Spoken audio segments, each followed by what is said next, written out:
All right, all right. How you guys doing? Doing really good. Really good. Great. That's good. Fantastic. Wasn't looking forward to this at all. Me either. Yeah, we do anything tonight? Uh, we're doing some stuff. We're doing some things. I jump off the boat. They jump off the boat. Typical. Wow. And we let him. Yeah. The end. Bye. Wait, he jumps off? I Rolls mean, off. Sorry. There we go. Yeah. There we go. No longer rolls anymore. It's Level Adam. 20. Level Yeah. 20. He thinks Roland's behind it's, him. Yeah, now he just I'm walks. over it now. No, it's ever since I had the chance to wish anything I wanted, and all I took was a long rest. That's I've been pondering my life's decisions that led to this. So, speaking of life decisions, last session, you guys pretty much saved the world. There was planes being forced into one another by Zariel, the fallen angel. You guys stopped that process from happening. However, you guys did take a little while to get there. In the process, the fabrics of reality have been altered, and they have continued to alter themselves. Will continue to do so for the foreseeable future. You guys started two of the people that killed Zariel in particular started all the way at level 1, along with one of our other players, played Fairy. He originally played as Dash, which is Rip Dash, because he was our Rip. one player character death. We didn't have a player die, but we had a one PC death in the campaign, which was Dash. So I once again Rip Dash.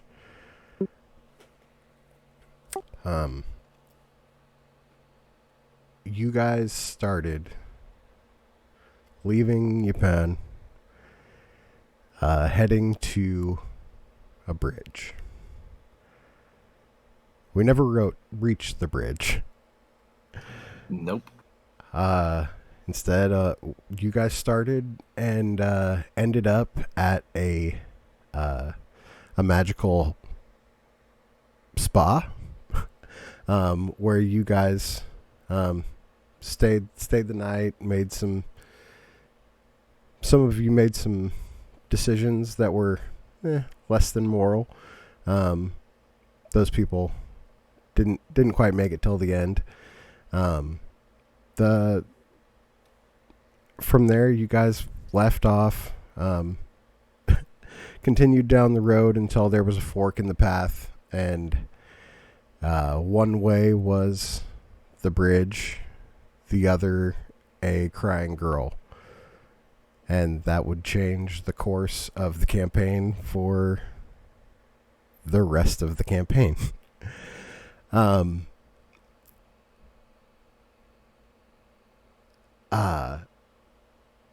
Yeah, you guys confronted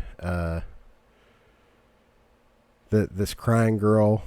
Went on to make friends with her mom, and go basically take her to the city of Balmwell, where you guys first encountered Wormwell. That snake. Yep, Wormwell. Who Aaron had known previously from his wizarding school. Not like known him closely, but seen him around, sort of thing. There was some shady doings going on there. You guys did a fair share of investigating things like that around there. Eventually meeting up with the cousin of the king. You guys had plans to go take over Balmwell and release it from its evils. That never happened. They knew we had an army marching there. Yeah. We had a whole ass army going. Yeah. Maybe they went, maybe they didn't. You guys never went back to check it out. In the meantime, though, you guys headed over to a Crimble. Met Lorvir Burberry, fire wizard, who showed up later at the Mages Council after. Can you pull this map up so like people can kind of follow like kind of where our journey is if you're gonna like go over it? I can do that. Sorry, I'm just a map person, so it helps me recognize better. That's fair. This is Umbar. This is where you guys had your previous adventure. My screen's it's taking a minute to load, but yeah, it was about right here that you guys turned the tides. You guys left from here. The bridge is down here, and Balmwell is over here. Crimble is back over here. This is Japan, right? Yes, it is. My map is hella blurry right now. It's more like something like this. And that way. And then that way. Yeah. Should have gone south and never did.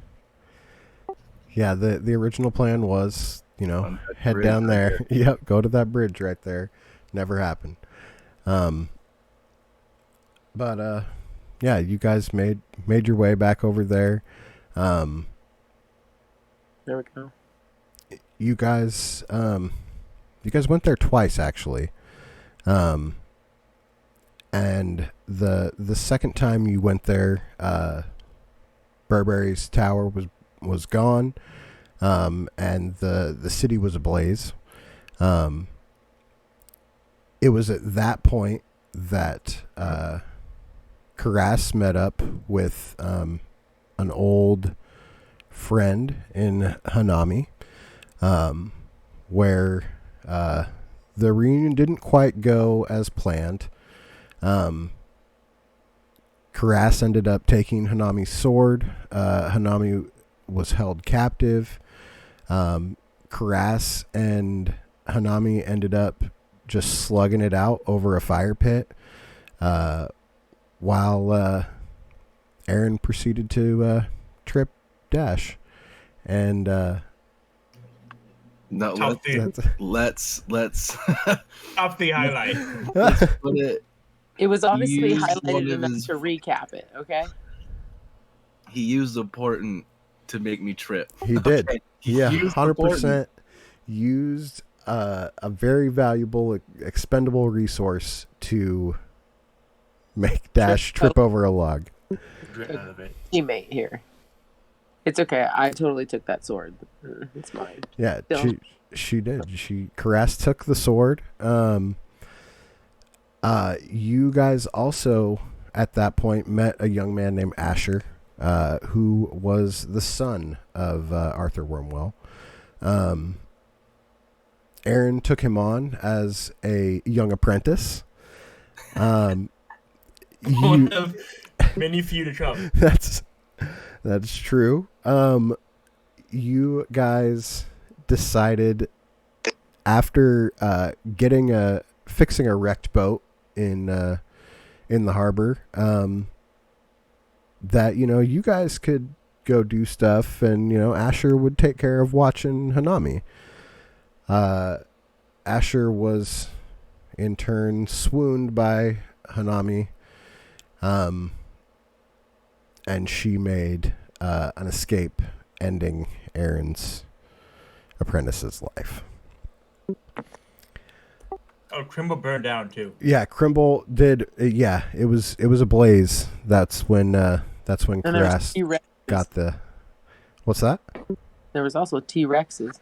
There was T-Rexes. That was T-Rexy. yeah.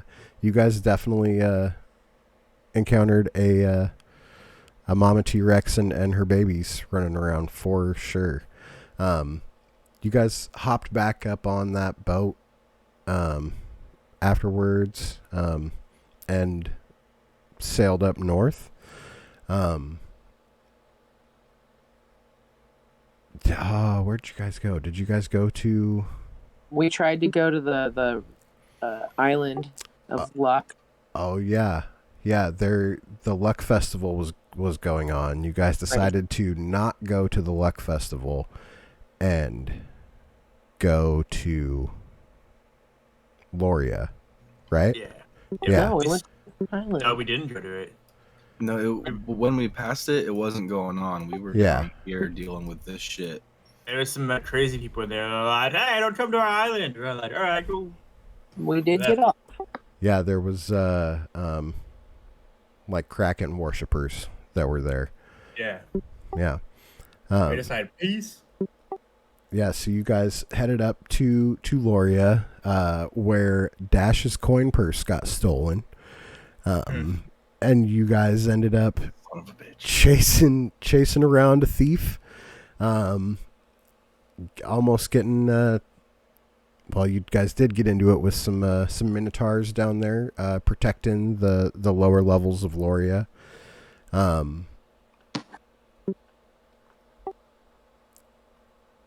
Just after that, you guys traveled up into the forests above Loria, where some lichens were preparing to make a run at Loria. You guys also found out that some vampires were running Loria. Dash and Karas, after meeting with a Rakshasa, ended up becoming lichens themselves. Were-tigers, to be exact. Karas is still a were-tiger. Yeah, hey, Twitch chat is shouting out to Dash right now. So, once again, Rip Dash. Rip Dash forever. Yeah. I wish I could have known him. He was a good man. He was a captain. He was my best friend. He was the captain. I'm the captain now. He was my best friend. We had best friend bracelets, okay? There was best friend bracelets that were made. So that matters. After I also took his sword. that's true. Okay.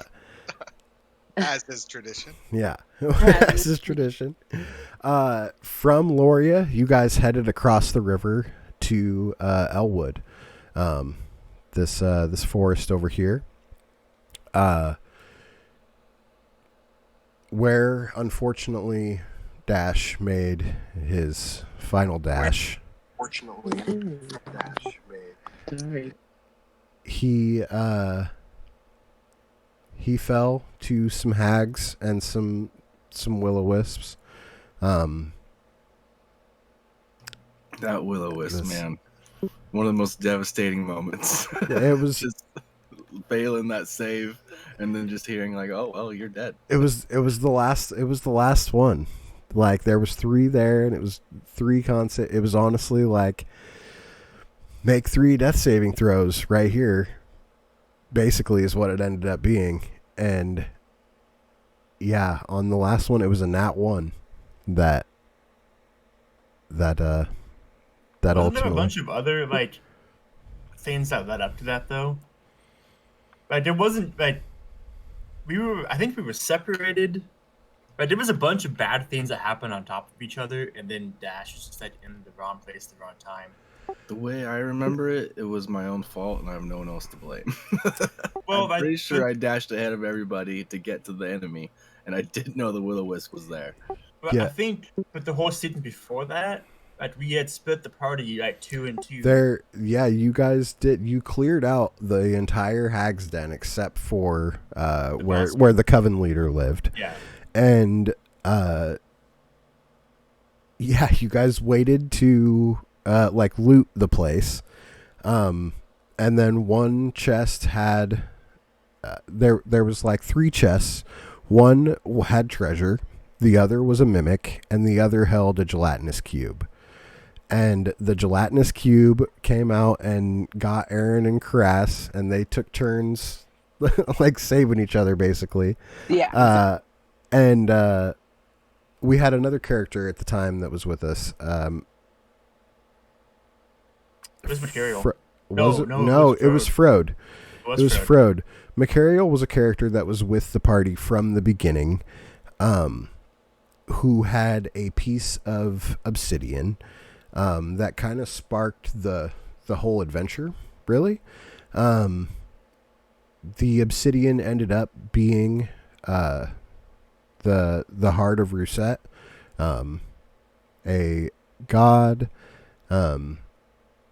happened to be Zula's god, which, spoiler alert, ended up being Aaron's wife as well.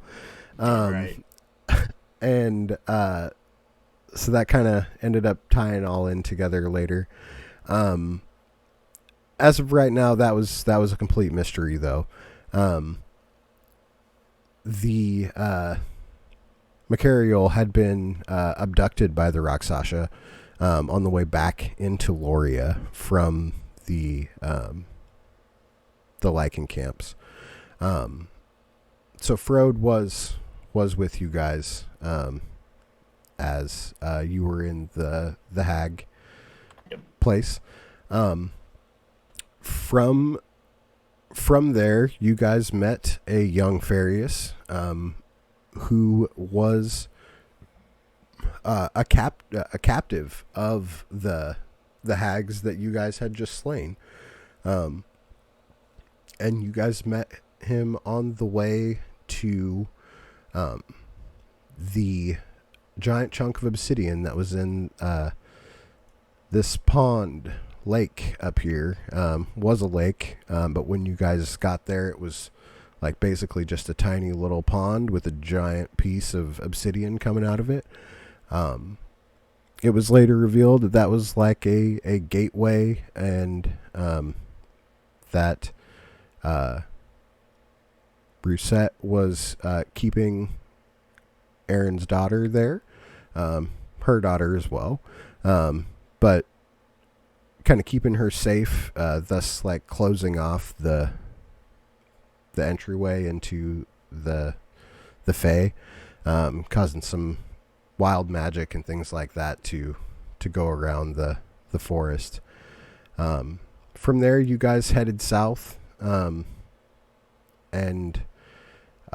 saw Wormwell once again, and that was where we fell down into the Witch's Maze, where you guys spent a good majority of IRL time. That was honestly one of my favorite parts of the whole campaign. I know it took a long time, and by the time it was done, everybody was like, fuck this, like I'm ready to be done. But it was stressful, man. Like, yeah. We weren't saying that because it was like bad stuff. It's just like, this is too much for my heart, you know? It was probably Darth, the hardest stretch that we had. Yeah. Yeah. Yeah. Outside of like maybe the end, like when we were like plane hopping, Yeah. we couldn't rest. Like that maze in the city and all of that, like because we weren't getting rest in there either. Yeah. Yeah. It was like there was encounter after encounter after encounter. That encounter with the bazillions of little mobs, I really enjoyed that. Yeah. Through all of that. That was okay. So Hundreds of zombies. it was 147 individual mobs, And I will never do that again. Shout out to anybody that has ever done that before. It was a lot of fun, and if Frode hadn't had spiritual guardians, like, Holy shit. We'd be dead. oh yeah, like you guys would have. Oh, it took forever. Yeah, well, you guys would have died. Like there was just so much Coming out. AOE going on that it was able to like shrink those numbers. If you guys had tried to just like 1v1 everybody, like the number game was just not on your side. But everybody made it out. Everybody did their thing, and once you guys got through that's when the maze was, and you guys all had to go through a different passage and find each other before Which was cool too. reaching the end, where Karas actually took the fire from the end and raced it back to the front to essentially open. It's a really important detail you're leaving out There, yeah. It's a really important detail. In that maze, Frode touched a portal that pulled him into the abyss, where he encountered Zerial, who followed him out of the abyss. Zerial had been trapped in that maze. Like that was her only access to the material plane. She was shut off by the witch, who you guys never really figured out who that was or anything like that. But yeah, you guys solved the witch's maze, in turn letting her out. You guys escaped the maze, ended up in the Underdark, where you guys did some adventuring down there. Met up with Farius's dad, who was unfortunately fallen victim to like drugs that were going around in the Underdark. He'd spent the majority of his time searching for Farius since he was taken from him by the hags as a young child. You guys ended up going in and destroying the like the source of the drugs coming through. They and exchanged some items for passage without having to try to battle your way out. That's the only time Yeah. in the entire campaign. Yeah. You guys came back, and Farius's dad drew his last breath as he succumbed to the his addiction.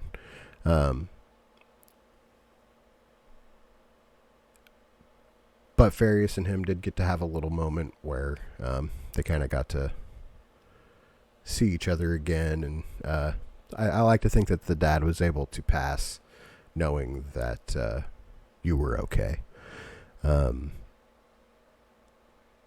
From there, you guys traveled from the Underdark to the surface. Where you emerged from the Underdark was in Hell's Gate.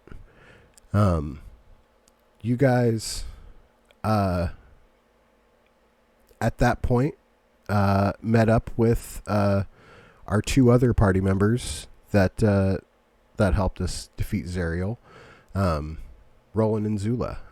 Zula had been guarding the path to Hell's Gate for quite some time. Roland had been alongside him, and together you guys defended the gate a couple more times before Zula and Roland decided to join up with the rest of the party and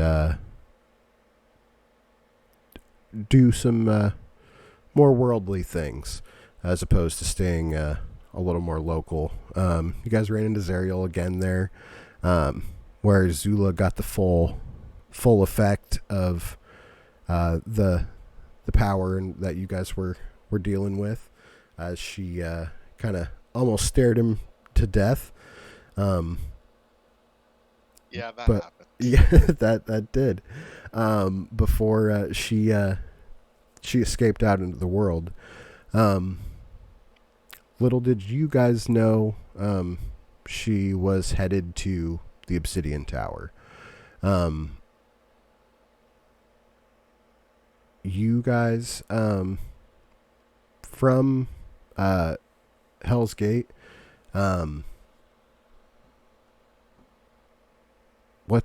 so how was, like, completely meta speaking, how was that, the coming together of the two groups? Do you guys think that went well, or like was there something that could have been done differently to make it anything else? I just think it took a little while to get going, but I think it went okay. That's fair. I think it was good. I think it was pertinent for where they were, where we were going, put them in our path. Of course, they're gonna question why we just came out of there. I mean, it made a lot of sense because it wasn't until we came out that shit started getting really bad for Hell's Gate. Sure. So like when we came out, like the attacks got worse, and like there's zero shit happening. So like we pop out, we're like, "Hey, we're heroes," and like Roland and Zero are like, There's a You wave showed of up at death the- following you. a lot worse when you guys showed up." And we're like, "Trust us, we're fix it. Come with us." Please. Yeah, I think it was cool. I think it blended perfectly good. It was pertinent, like Casey said, because Hell's Gate meant something to Zula and Roland, and that was Yeah. kind of like the whole thing. Like we were trying, a lot of that story at this time frame that it's been was protecting Hell's Gate. It wasn't even like saving the world yet. It was just like we were trying to like push back the barrage that was on it. That's fair. In Hell's Gate, you guys met up with the world's first artificer. He was a brother of one of the nobles of the city, who ended up being recruited to the Grand Library, where an order of mages was being formed. They ended up trying to kind of recruit Aaron of sorts. It wasn't just going to be like hey, we got a spot for you. But you guys came to them with the problem of Zariel, and they were basically like, hey, if you guys can handle it, like, you got a spot for sure.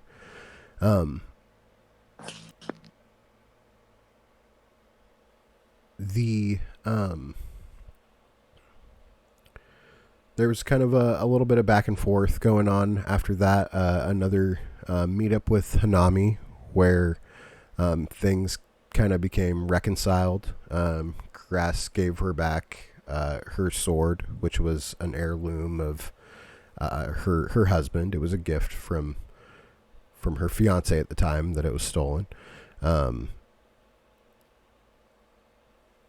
you gave it back. The bridge was mended, so to say. Hanami's living happily ever after, as far as we know. I hope she's enjoying that sword. It is probably not being used near as much as it used to be. Does it still exist? The sword? Yep. The sword still exists. Yes, It's my frost sword. it was the frost sword. I had a fire and ice We sword. got a quest. We got a quest. I kind of like to see that through though too, because like I'm from this like bottom Yeah, map down here, Goji. bottom island Goji on the map, and we never ever went there. I left, and there's crazy shit going on. So that's, I know we're getting there, but that's something I was gonna bring up. Yeah. For anybody watching, this is like where Hell's Gate is right here, in the land of Tark, which is this whole Brig Brown area with the volcanoes and all of that. Yeah. Goji is down here, as we established before.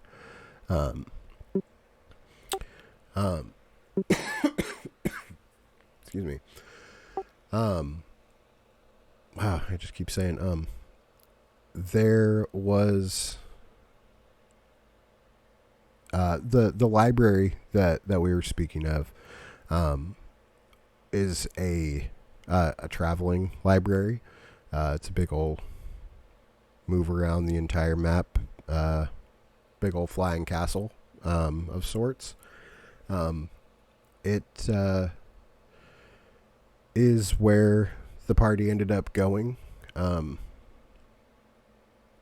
when Zariel had reached the Obsidian Tower, or that's where they were trying to go. Aaron ended up scrying over there, and they were like, "Yeah, we're headed to the mountain." When you guys teleported there, the library had basically crashed into a magical field, and the librarian and the artificer, Mr. Jefferson,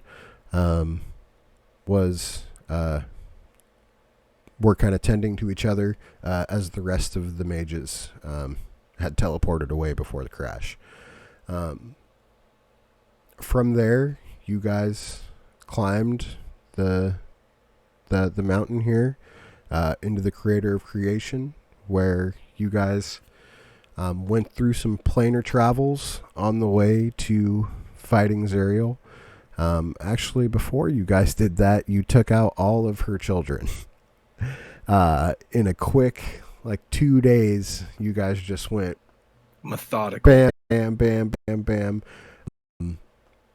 Yeah, it was as a DM, it was impressive. I'm not gonna lie. I didn't even have a chance to develop the storylines that I had for these 4 characters that had just came into this material plane. You were like, "Hey, here's these big bad guys." And we're like, "You know what? We're just gonna teleport and kill them." Yeah, kill them all right now. So yeah, that was that happened, and you guys, yeah, That last fight, the second one, or the third one, I guess, for the last 2. That was awesome. Yeah, that one was a lot of fun, and I was kind of waiting for again, it could have been a just total party kill if you guys hadn't decided to do something other than just try to keep killing everything. You guys ended up making the werewolves and the vampires that had created a pact. You guys had kind of threw a little wrench in that, and that ended up being the key to getting out of there. You guys also after that, Karas made a new friend, Jasper, a little werewolf boy, who currently works on the ship, where he's doing just fine. Still? Well, I mean, we're still back here, Okay. Yeah, we're still Still? back here. Got an immortal over here, guys. 1,000 years later. He may or may not be the first shifter. But anyways, yeah, you guys do that whole thing before you guys climbed the mountain and descended into the rifts. You guys traveled through all 4 elemental planes, the upper planes or lower planes, then upper planes, where you guys decided to do a little extracurricular activities, thus making it so you guys ended up hitting level 20 after you took out Zariel, which was there. It started out with a Balrog, a Planetar, or a Solar, and Zariel. What's that? Oh, you're talking about the final fight. Yeah, I was talking about the final fight. Yeah, no, the extracurriculars, you guys took on a Lich and a Balrog, and then XP grind, yo. yeah, you guys ground some XP through the abyss for sure. Yeah, Literally.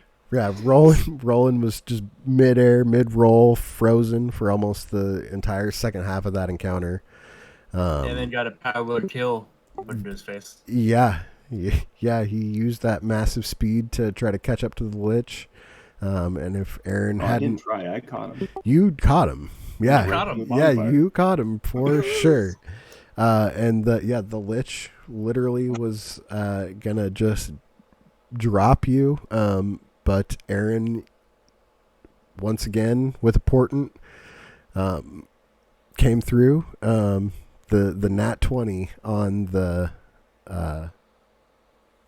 counter spell. Still not as cool as the dash trip, but it's up It there. was probably the second best use of a portent through the entire campaign. For sure.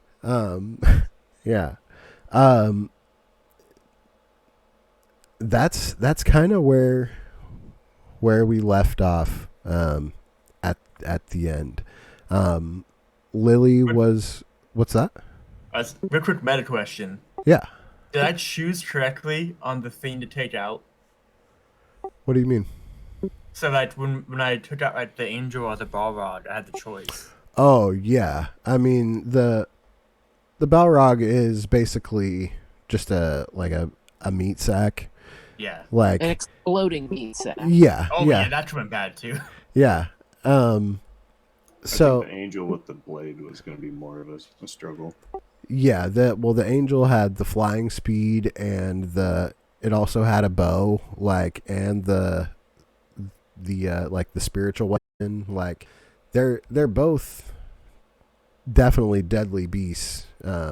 If you don't have the right party, but you guys are more well equipped to handle the Balrog than you are the angel. Definitely made the smarter choice there. I loved how we all thought we Yeah. were going to die for sure going into that last fight because we I were thought all. Bro, I had spent. nothing. I had no spell slots. No spell slots whatsoever. The biggest things I did in our final fight was I used a level 3 sending spell and I used a dimension door.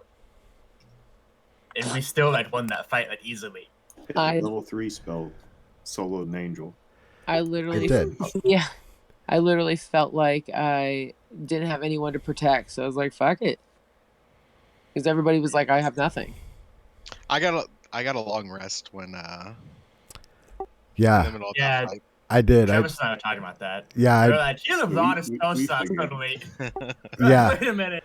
No, when I took Zula aside for a second and I gave him the quick hey, so your god Rousette is Aaron's wife Raylan. You're gonna drop for a turn, and then you're gonna come back up with a full rest. Which if it ended up getting crazy, that was gonna be the the save all, basically, like, Yeah. because he could, at least try to start healing people if they were dropping.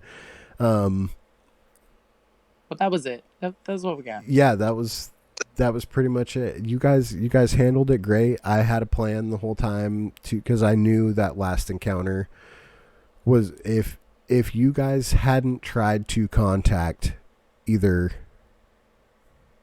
Aaron's wife or Zula's god, like it. That was the only way to get rid of one of those two other guys without just taking it on like fucking warriors. I don't know if we could have actually done it. I don't think we could have either. I think that Angel was there. Was I'm that a so bladed glad I disaster? heard that. Was that a bladed disaster? Was that Sword? the angels? Yeah. I'm pretty sure. I was just using the stat block for the solar. I don't think it's any magical weapon or anything like that. Oh, I assumed it was a blade disaster. Yeah, I thought it was like what Fairies had just unlocked. Mm-hmm. Mm-hmm. Yeah, no. I think it's like an enhanced spiritual weapon or something. It's probably really close. Because even at the end of it, Roland had like what, 13 HP? Oh, I was on death saves. Yeah. I went A couple down a times. Yeah. Yeah. So like, if there was another like boss type mob there, I don't think we would have got through it. Yeah, it would have been. Getting God to help us out was a good call, guys. Yeah, that's true. Man. Love knows no bounds. It's true. The power of friendship and some divine intervention. And preparing sending for a boss fight, apparently. Because who the fuck does that? You never know. You never know. I have no idea why I had that prepared. I just looked and I was like, huh. Well, it's the only thing I can really cast, so fuck it.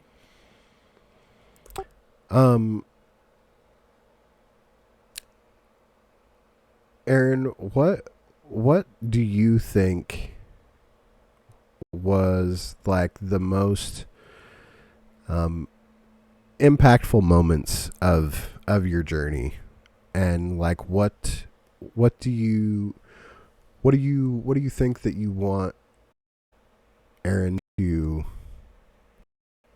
do now? So the most impactful journeys, I started recapping on it, like Aaron's goal all along, and like his actual, like his full backstory was like, he grew up like a loner on a farm, and this girl, a woman, came to him and like changed his life forever. He had a family, and then eventually one day they just like disappeared. Like people came for them, and both his wife and daughter were gone. So he devoted his life to spellcasting, or to learning magic to rescue them. So like early on, like in the campaign, that's all he cared about was like, I don't want to go to this city. I don't care about Obsidian. I don't want to do this. I don't care about this fucking king. I just want to save my daughter. I want to save my wife. I think over time, like, I think the Dash death was really memorable to him because Aaron was the closest to Dash when Dash died. I was like 10 feet away from him. That's true. And I had a healing potion. I had everything planned out to save him, and it just one turn away. It's just one turn away. So like, Aaron at that moment promised to never let something like that happen again, and it almost happened multiple times. But every time he came through, he pulled it off every fucking time. No one ever died again on his watch. And that was something that was important to him. And along the way, he learned, like, it's not just about what he thought was his family, his friends. Obviously, Vernon, he was married to a god, and then he knocked up a god. It's kind of cool, but Yeah. Whatever ends up being with Lily, obviously Aaron would want to give her the best life she can. Sure. And Knowing, I would say we talked about this a little bit, but Yeah. as you guys kind of came down the the mountain back to the library, you having your daughter with you. The Toltfir, the librarian for the Grand Library, not only gave you the seat at the Mages Council, but offered all of you guys a place to hang your hat and call home, whether that be a permanent residence or whatever it was you guys decided to do. There's always a spot for you in the Grand Library. Yeah, I would say for sure he wants to spend as much time at the library with her as he can to let her learn everything that she can, Mm-hmm. and however he can support the ward as like someone with knowledge and to help. I mean, we built the library. There's one thing I want to go do. Mm-hmm. I don't know if you want to do it now, or if you want to wait for everyone else's stuff. Go ahead. So if you can have characters. So is everyone gonna stay at the library? Yeah, you know what? Let's Let's figure that stuff out first and come back to me. Yeah. Aaron's story is pretty basic. Library, learn, daughter, cool. Aaron, you had one person that was traveling with you the entire time, who cared about saving your daughter as well. What is Aaron's connection to Caress? Like what does that look like? Allie, feel free to jump into, like, how does Caress feel about Aaron, and like now that Lily is there, real, right in front of you guys, like what does that look like? I mean, I was gonna like comment on that with the same question you gave for Aaron on like that recap, because I kind of feel like that recaps into it for me. Mm-hmm. So can you read me that again? What you said to Aaron about? Oh, like, I definitely do not have a script right in front of me.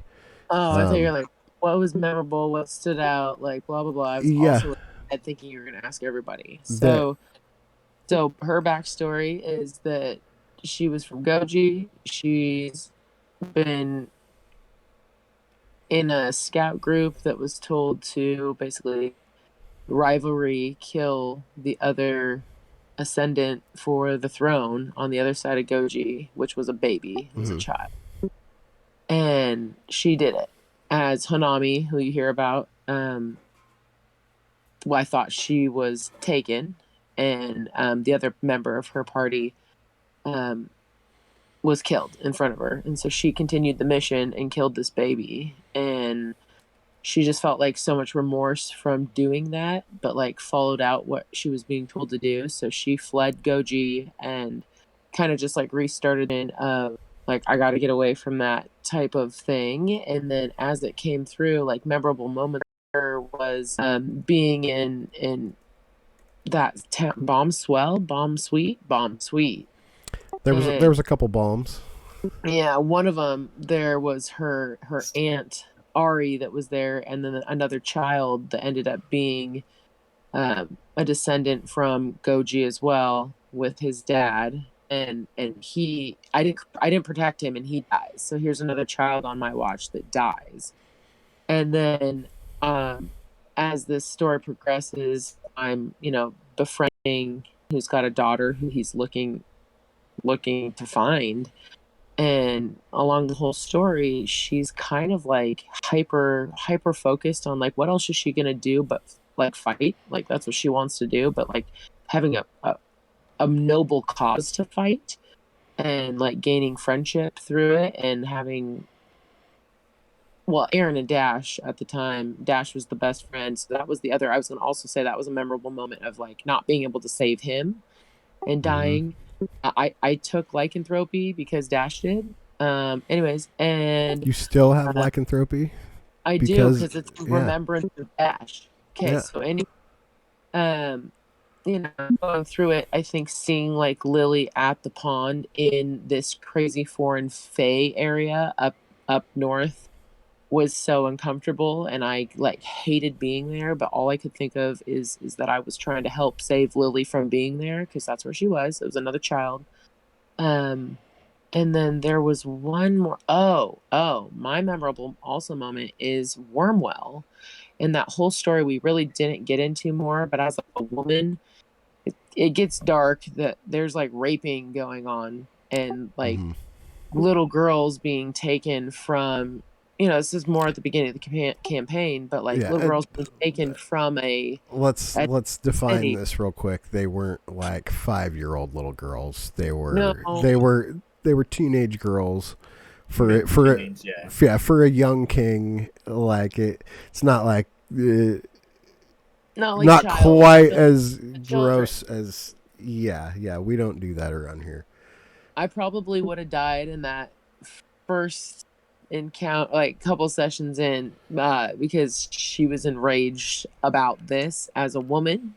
So I keep talking about how much Wormwell is the snake, and that's like a hyper focus for Karas to go back and like take care of him, and then to find out that he's like inviting Aaron, who now is one of my best friends and like someone who I feel like I have to protect in order for him to be able to protect his daughter and just finish out now missions.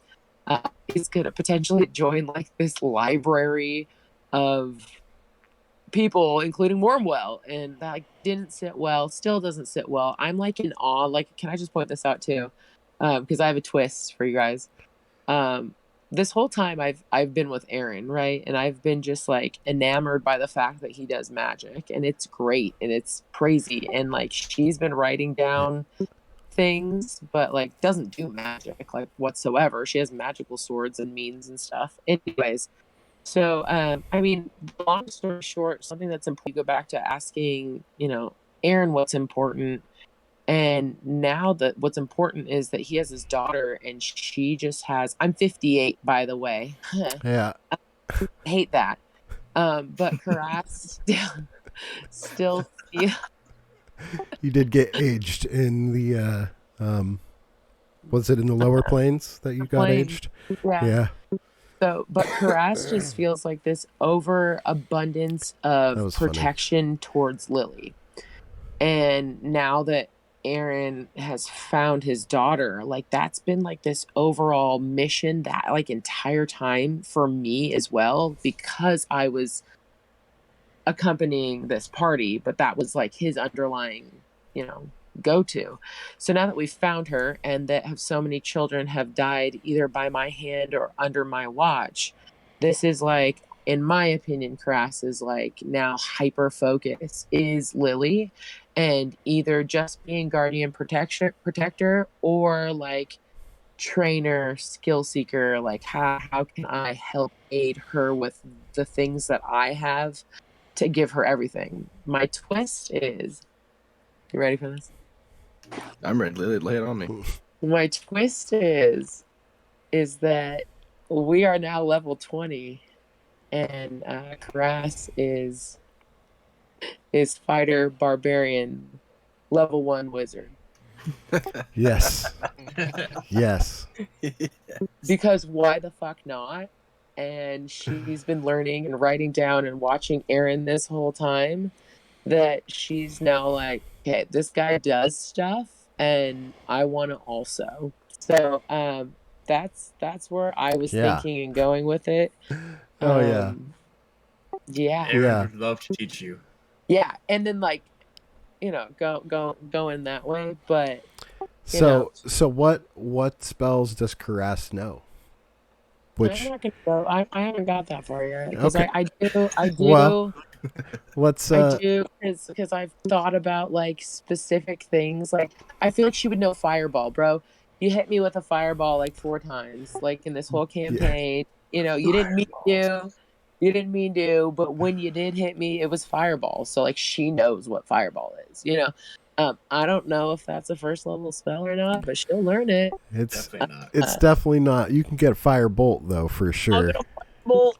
and that's what Yeah. you We'll start off with the small fire. Yeah. We'll build up to the big one eventually. Which makes sense though, because like Karas already is like fire happy. Maybe I'll give you a scroll of fireball someday. Yeah, Yeah. like even teaching me how to read it and stuff like that. But Bring him spell storing. Yeah, there we go. one of the things I was talking to Randy about is like having me going back through like memorable things that happened to Karas and something that she would have written down during that. And there are a few things that I have. And that I would come up and be able to come up with that type of spell casting that she was like, yep, I would know that. I've seen this. I want to do this. Like I've asked, we've obviously spent enough time together to where I could be asking. And now, you know, moving into level 20, if we're doing some one shots here and there, like how do I tie this in? But ultimately, I think her mission in life now, at being an older elderly woman,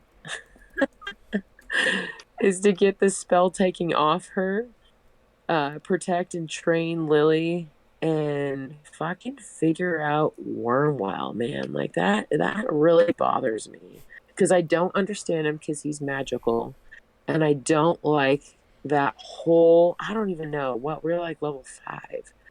That whole Bombswell kingdom, this king and these girls that were being taken from their town and their city. It's not rested with me the whole time. I also think the maze was like the hardest, most stressful part of the whole thing. So, Sure. yeah, but it was fun, but it was stressful. There's my recap. That's I appreciate it. So what back to my original question, what does Aaron and Caress, what does that look like for you guys? Like, do you guys just is that where you spend the next foreseeable future? Is in the library, kind of the next 10 years or so, like raising Lily up to be a strong, independent demigod woman, or like what does that look like for you? I mean, yeah, absolutely. I mean, I think Aaron would answer the call of his friends anytime that they want to bring the band back together. Yeah. But his focus would be on, you know, I think rebuilding the library. We actually don't do the other mages return to the council, or is it just Aaron and the librarian? The other mages do come back as the Cowards. like the obsidian tower. You guys didn't witness what it looked like as it vanished, but it like exploded in like this like chromatic cloud of just mass. Like the whole continent like knew something happened when that happened. Getting to that point, another part of the world that is altered is that ever since then, the planes have been kind of fading in and out around the material plane, causing the stretching and warping of the lands, rising, lowering of sea levels, things like that. So that's something we'll get more into later. Let's move over to Farius though, real quick. You said you're not staying at the library, so Nope. Yeah. What Zula, Roland, are you guys staying at the library? Nope. Nah. Okay, perfect. Farius, you've been with the party the longest. What your ideal vision of the future is to just be, running free. So that what does that look like for Farius now that there's no one holding him back, no one what Sylvie and Farius, what does that look like? Well, Sylvie's the thing. That's I have the promise with Sylvie to always become stronger. Otherwise, she's gonna destroy me or whatever we decided. Yeah. So he's just gonna have to be. Well, first of all, he was captive for a long time. Forget how many years I said exactly. And then he was kind of thrown in the shit storm of things, just bad things happening one after another, not really getting a breath. And then finally he can breathe. But he still needs to travel the world and get stronger. So he's just going to find quests, maybe a mercenary guild, Sure. That's my vision for him. Okay. What's Farius's legacy? What is something that Farius leaves behind for the next generations? Oh, jeez, what a huge question. Do you want to think about it? Just take a long rest. I don't know. It would have to be some. It would have to be some feat while he's adventuring. Like he'd have to be like a legendary adventurer that everyone knows. The Farius is the, he slayed this and did this, and, whatever. Sure. Okay. What does Farius' tombstone say? Oh God, I wish you asked these questions. I wish I knew these questions beforehand so I could fill them out. That's fair. Shit, I don't even know. Or if he just he dies. That's true. Elves do live for a long time. That's true. By the time he dies, who else? I don't even know if he would have anybody to make him a tombstone. That's fair. I will say for sure, Farius. The idea of Farius, definitely lives on throughout. Everyone wants to be an adventurer. Yeah. Farius, you are like, in my mind, the Achilles of the world.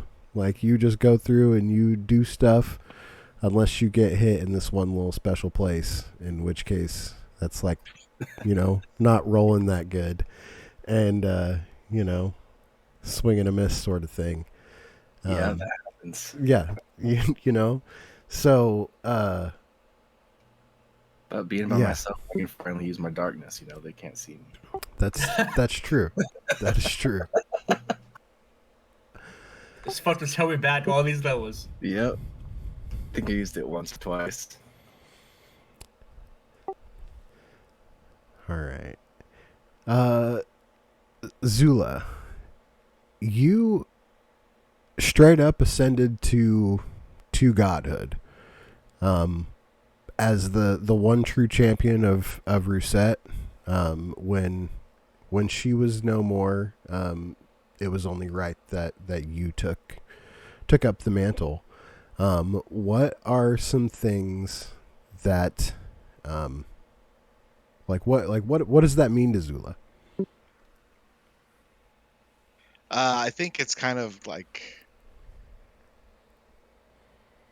he feels like he just feels like he needs to fix everything that they broke. That's fair. Whoa. I mean, What are you broke? now that I'm a god, I see what you guys did. We made you. That's He held his own. I mean, like, not to get too meta, but if Rousette is Zula and Zula is now Rousette, I mean, Zula kind of made the whole adventure pop off.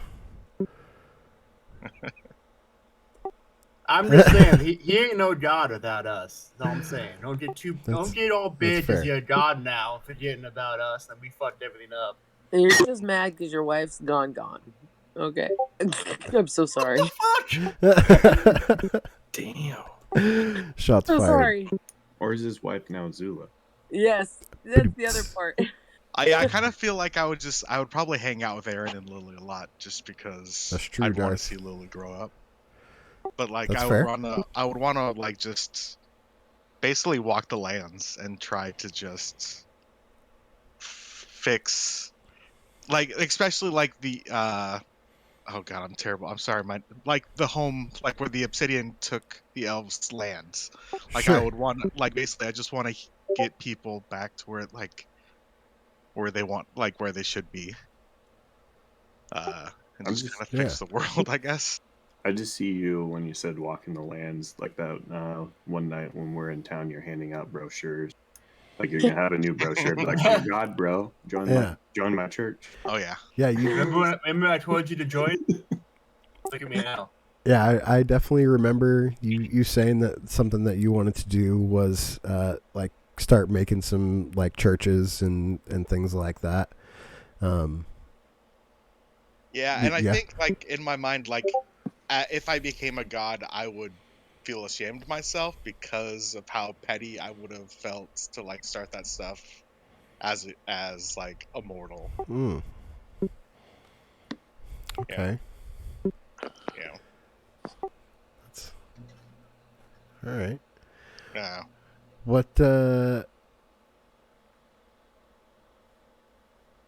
What's how? Okay, I'm gonna come back to you. Roland, Yo. I never really know what you're gonna do. Never have.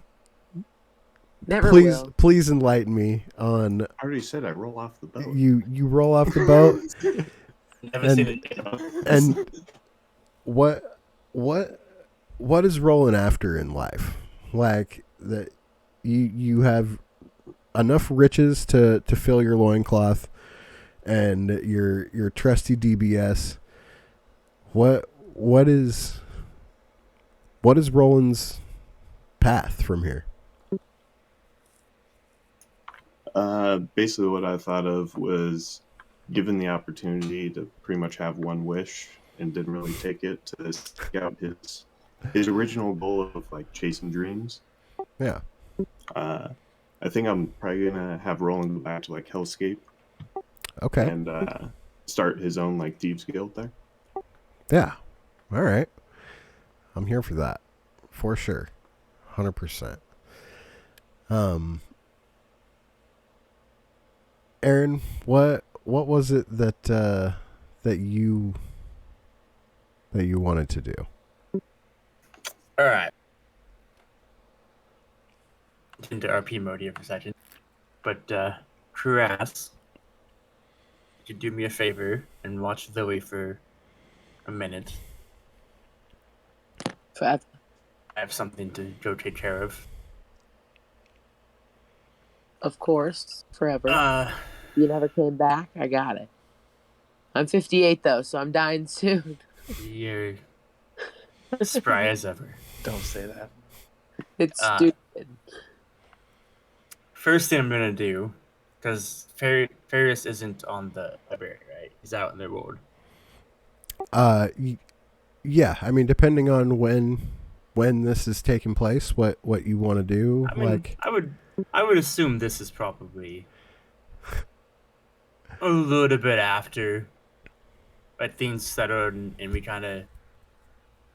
I'm assuming Roland's down in Hell's Gate, Zula's roaming the land, handing out brochures, and Farius is somewhere.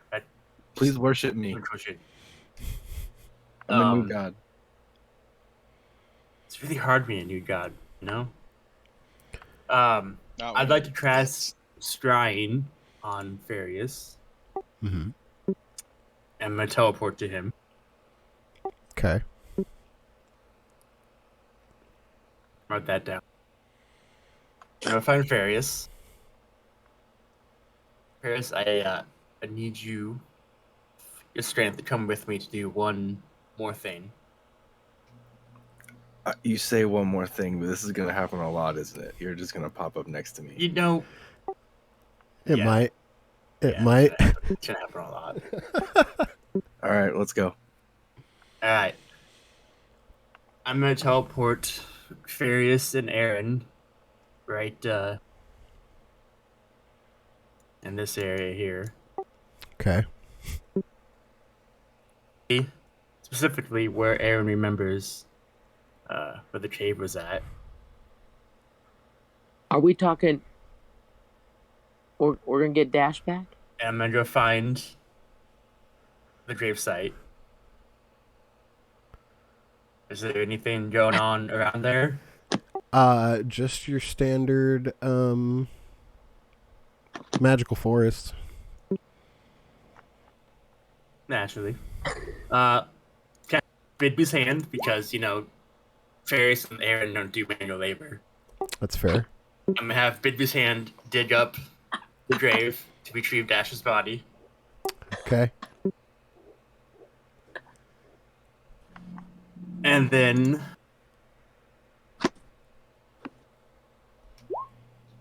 I would cast Wish to restore Dash's soul and bring his body back to exactly the way he was before he died. I can't even. Okay. Roll me a D100.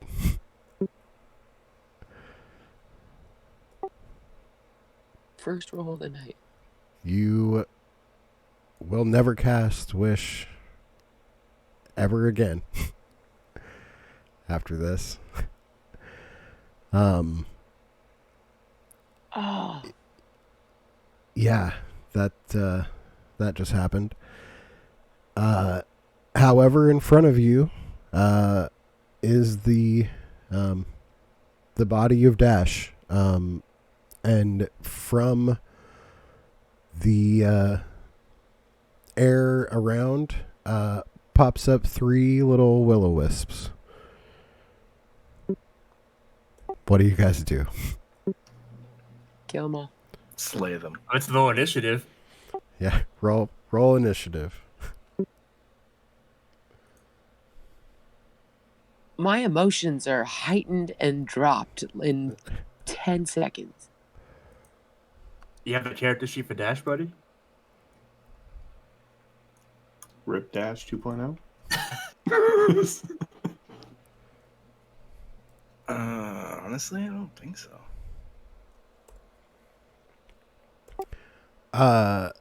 Farius, go ahead, roll me initiative.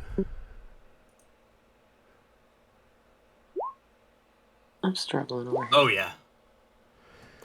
Gonna Uh, get that revenge. yeah.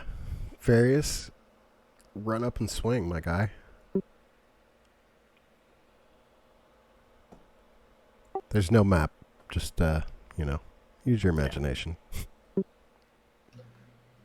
on, you don't have the Hag's Cave? Like, I do. I can Can't save that one? I can unarchive it and bring it back, and it's here. I'm gonna cast darkness. Okay. Okay. Ironically, Dash can see it, can't he? no. Yep, I definitely can. I think. Again, I don't have the character sheet anymore. And then I'm gonna use action surge, Okay. and then I'm gonna swing with advantage. Swing it. Excuse me.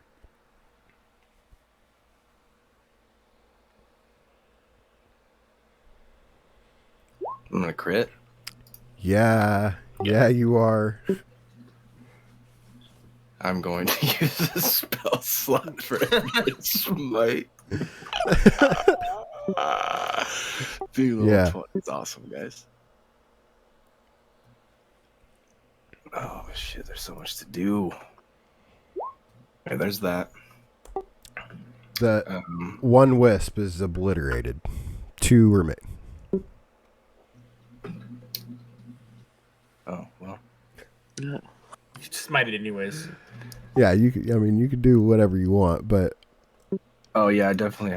I have to use it. I used the spell slot already, so we're gonna roll. Yes. We're gonna roll the 10d8 Oh, excuse me, guys. for the Eldritch Smite for the one that already died, and then I'm gonna roll again. Attack the next one. Yes, sir. Excuse me again. Burping. That's a hit. You destroy the second. All right, using my bonus action attack because I killed one, reduced the Mm-hmm. to 0. Going again. Here we go. Here we go. You slay the third wisp as a body you don't recognize begins to lift up off the ground. The matter that was the wisps that have exploded is all just kind of wrapping around this body as it levitates up. Casey, it is up to you whether Dash would like to be resurrected or move on to the next life, whatever that looks like. What does Dash do? Oh, jeez, that would be a dick move to say no. I'm good after he just lost a witch. That's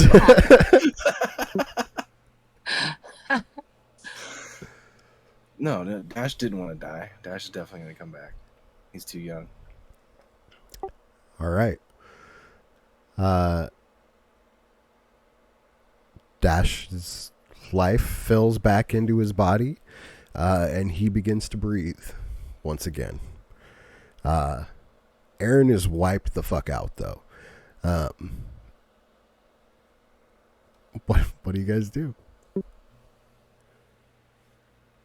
Let Aaron, give him support so he doesn't fall over. Okay. Who is this person? If you can give me a minute, if you guys can just talk to each other, that'd be great. Oh, this is some quality content. No. Okay, let's just frame it into this sense. Aaron is not able to teleport you guys back. He's just too tired. I need a long rest. Yeah. So do Dash and Farius become friends? Dash tries to be friends with everybody, if you remember. That's true. And Farius is kind of standoffish. So I'm It's a good pairing there. There's an outgoing person. There's the extrovert and the introvert. It's true. They usually make a good pair. It's true. That's a guess. They do become friends, or They become the best adventuring duo in the history of the world. There we go. okay. Karas, what do you do when they come back, and you find out that the Dash is back alive?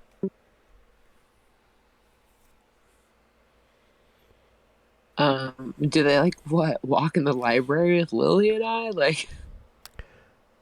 I don't know. What do you guys do? I would say, is she walking? Does he walk in with Aaron and Farius? You gotta give me a clue. I'm assuming I would tell Dash that, hey, 'Cause- we did it. We rescued Lily. Her ass is alive. I can bring you to both of them. She's a lot older. That's a lot. Like a lot. Be wary. But Still my best friend though. I still have my bracelet. she's pretty good. Actually, Pretty did I good. take? I think I took his bracelet. I don't remember how that went, but I think she would still be wearing hers. You took his captain hat. Your captain hat? Caress took Dash's captain's hat. did. Left the bracelet on. She kept your bracelet. You guys buried him with the bracelet. That's right. Okay. But you took the captain's hat. All right. So, if they were to show up in front of me, I would literally ask Aaron if this is factual, like what I've seen before me. Oh, it is. And then with the clarification, she would probably start. Can you wish me young again? Nope. She wouldn't be worrying about that right now. She would probably like run and just like give Dash a huge hug and be like, I still have your sword. Left it in good hands. If you want it back. And then I feel like first, this is what I was going to say. I actually feel like if she were to hear that he were still alive and see him there, that she would like change into a fucking were-tiger and then change back and then like change into a were-tiger and change back, like back and forth, like not really know how to function. And then like run up and I might be a were-tiger, I might not, to give the hug. And then to be like, change back and say, I have your sword and your captain's hat. Welcome back, old friend. Like, I'm the captain now. I will. Oh man, what a twist! I'm also a wizard, man. Teach me magic. That's prime. Never thought he would see Caress wield a book. Yeah, Caress, what's your spell book look like? Oh yeah, I updated it. All right. No, I mean like your actual physical spell book that you carry around and cast spells out of, because that's how wizards work. Yeah. It would be a leather binded book that has a bunch of like scribbles on the front of it and drawing and like etched out, like maybe not even scribbles, or like etched out knife carvings. Are the drawings good? Hell yeah. Okay. Yeah. What? No. It's good. It's great. It's perfect. They're beautiful, Cress, roll me performance. Oh man. All right. We're gonna You're find lucky. out. Oh, I got a +0. Ooh, yeah, these are so good. They're so great. They are on brand. They are. Yeah, you spent time on them, and they look great. Can I tell you what I took? Yeah, please. Yeah. Okay, this is what she would have taken because she knows, right? I took cantrips. I took Firebolt, Light, and Mage Hand. Yeah. You use level 1, Detect Magic, Magic Missile, and Sleep. I don't know that you would have necessarily used the Sleep, but I feel like she's seen it, and it worked. So why not? Let's switch those. Those were the three. Those are excellent choices, in my opinion. Magic Missile is always a good one. Always. Yeah. It always just does damage. I feel like as now a magic seeker, I feel like she would want to be able to detect magic as well. Like have that now that she could. That's ideal for this fighter barbarian that like, okay, you got magic. I now know how to like function differently on what you're about to give me. So that was why I took that. And then Sleep is just kind of cool, like, because it's crowd controlling, and she's not. Twitch chat saying Sleep's a good choice. And also, if they were a barbarian wizard, they would write their spells in permanent marker on their forearm like a college kid trying to remember a phone number. You just like update it, be like, I think that was a 5. Yeah. It could be of Sleep. Aaron needs to go, so I'm going to bonus action disengage because I'm a level 2 road now. So you took rogue level 2. Yeah, I did. Okay. World's greatest rogue leveling up. Yes. Yes. I I'm actually here for it. I actually had no idea you were only a level 1 rogue until like I was just talking Yeah, it about. was the worst multiclass ever. Oh, But yeah. it worked. It was perfect. Every time you stated that you were the world's greatest rogue, it without a doubt you rolled well. Still am. 1,000 Yeah. years later, That's you know what? Noon can hope to be as good as Aaron. you know, I'm here for it. Zula, I said I would come back to you. You have been traveling around doing your thing. As a god, you you were there at the beginning of what's known as the Great War or the Last War. It's centuries long war that is going to lead us into this next campaign. As people start to lose faith in the gods altogether, what do you do to hold on to some people, some resemblance? Oof. You should have DM'd me this question like 5 minutes ago. Yeah, I like putting you guys on the spot. So am I still like walking the earth? Yeah. Like this. So the war doesn't start for like 500-600 years from after the time you guys take out Zariel.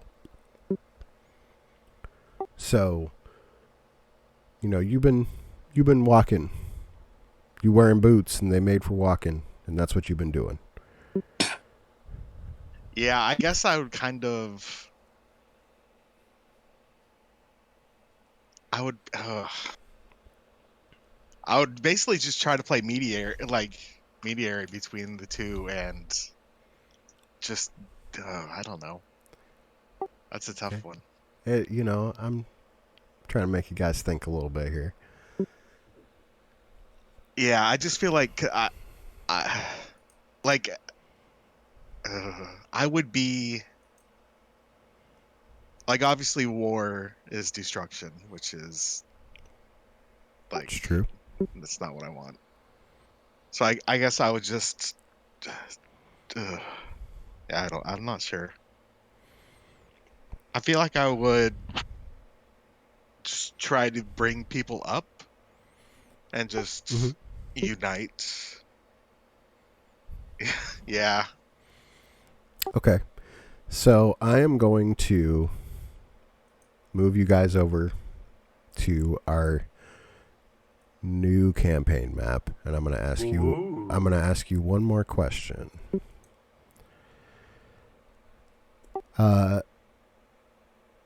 Zula, you have one church remaining that is the utmost devout. Where is it?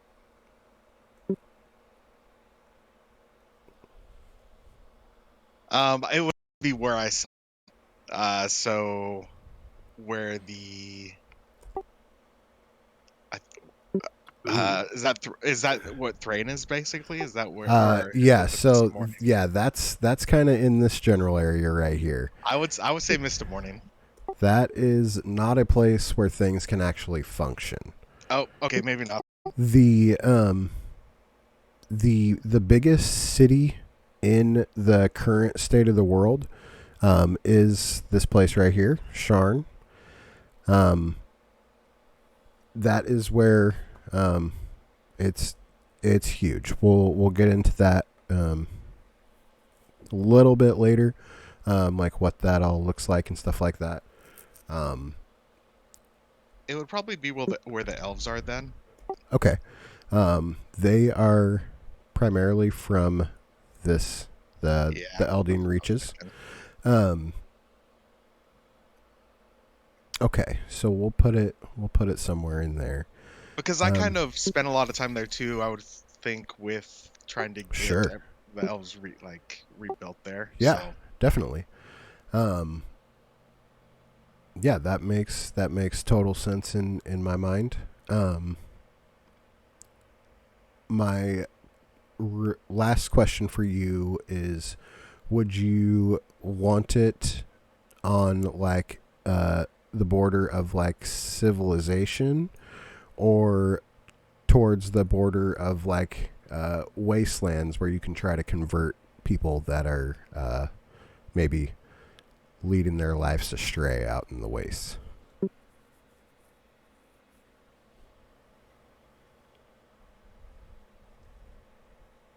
I like wastelands. I think.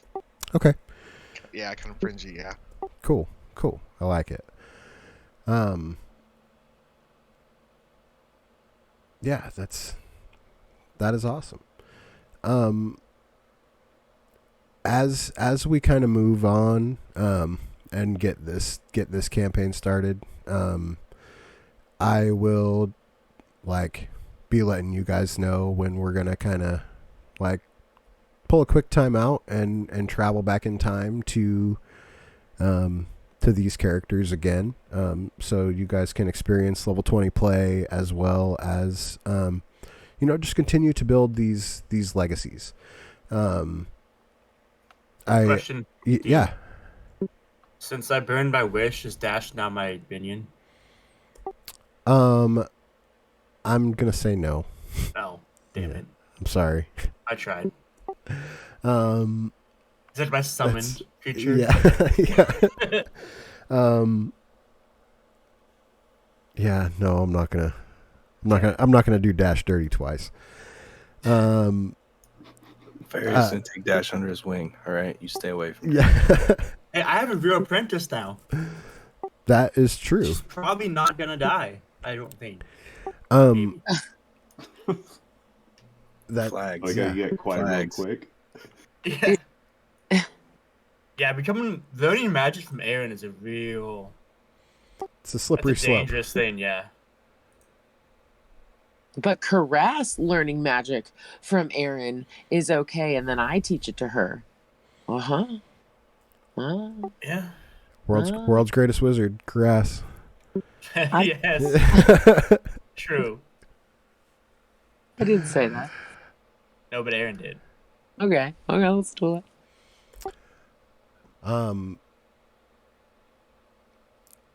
Aaron, you are offered by the librarian the the head seat of the Mages Council.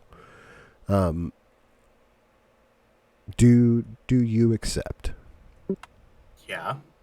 Okay. Do I get my robe? You do get your robe. Fuck yeah. It looks like whatever you want it to look like.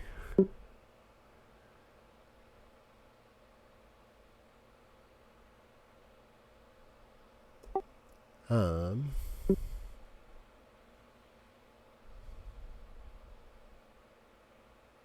15 plus my dex modifier? Yeah.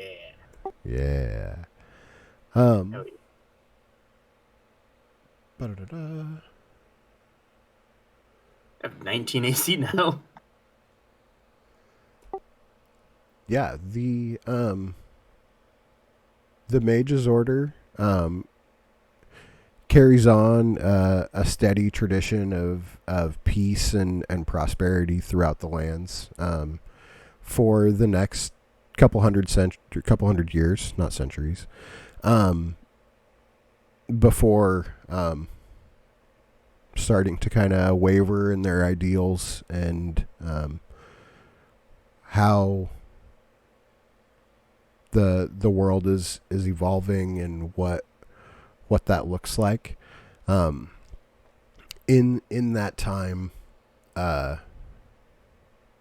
magic, low level magic, has begun to be shared openly throughout the entire world as you guys know it.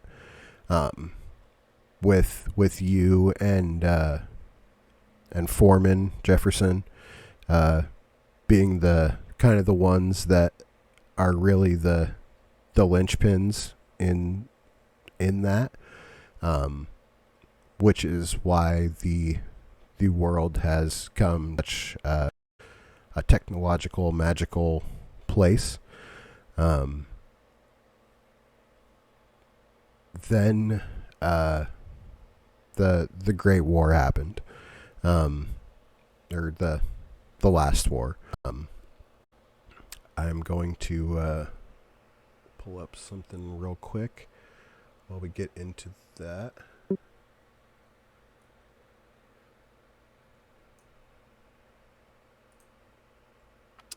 Have you heard of the game Arcanum? Mm-mm. Oh, I don't know if anybody's heard of it. That's kind of the world that I envision. By the way, fantastic fucking game. But it's totally a game that's like has rich history and magic, but like technology's coming in, so it's a blend of magic and technology. Yeah. Very good game. I'm here for it. Does anybody else have anything that they want their characters to for sure do? Like not like Dash wants to go to the Luck Festival. Dash wants to go to the Luck Festival. Can I go with Dash? Yeah, that can be one of our one shot sessions is going to the Luck Festival. I know what I want to do too. Yeah. I want to fuck up that Roxashi. Oh, Roxasha, whatever it is. Roxasha? Yeah. Yeah, I want to at least go back. And now that Dash is here, that's even better. But, you know. Sure. Dash is a lot lower level. Dash is still like level 5. Yeah. Dash is level 5. Yeah. I got him. He's fine. Got it. We got protect him a little bit. I got him. I also... We're good. Yeah. I also wanted to tie ends with Hanami and explore Goji more. Sure. So, What? yeah, that's something we never really got into more. No, we didn't really get into Goji at all. It was kind of like actively avoided by Kuras. Every time Goji was brought up, she was like, "Oh, yeah, I'm not ready for that yet." Yeah. So what does we did establish that the two sides of Goji are now unified under one banner. It is a joint drow human populace. There's peace among the people in Goji. So what does that look like for Kuras when she goes back there? How does that make her feel? Old. Old. Stop it. Yeah. I'm so bitter here. I think that she is trying to find how the balance happened since she wasn't there, and she obviously didn't help it. But like rekindle with Hanami. I feel like you said Hanami was pregnant. Hanami was pregnant.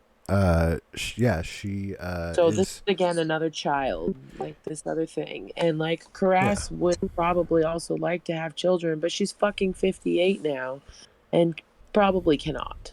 So now there's this other like underlying like woman thing happening that now she can't even be a part of.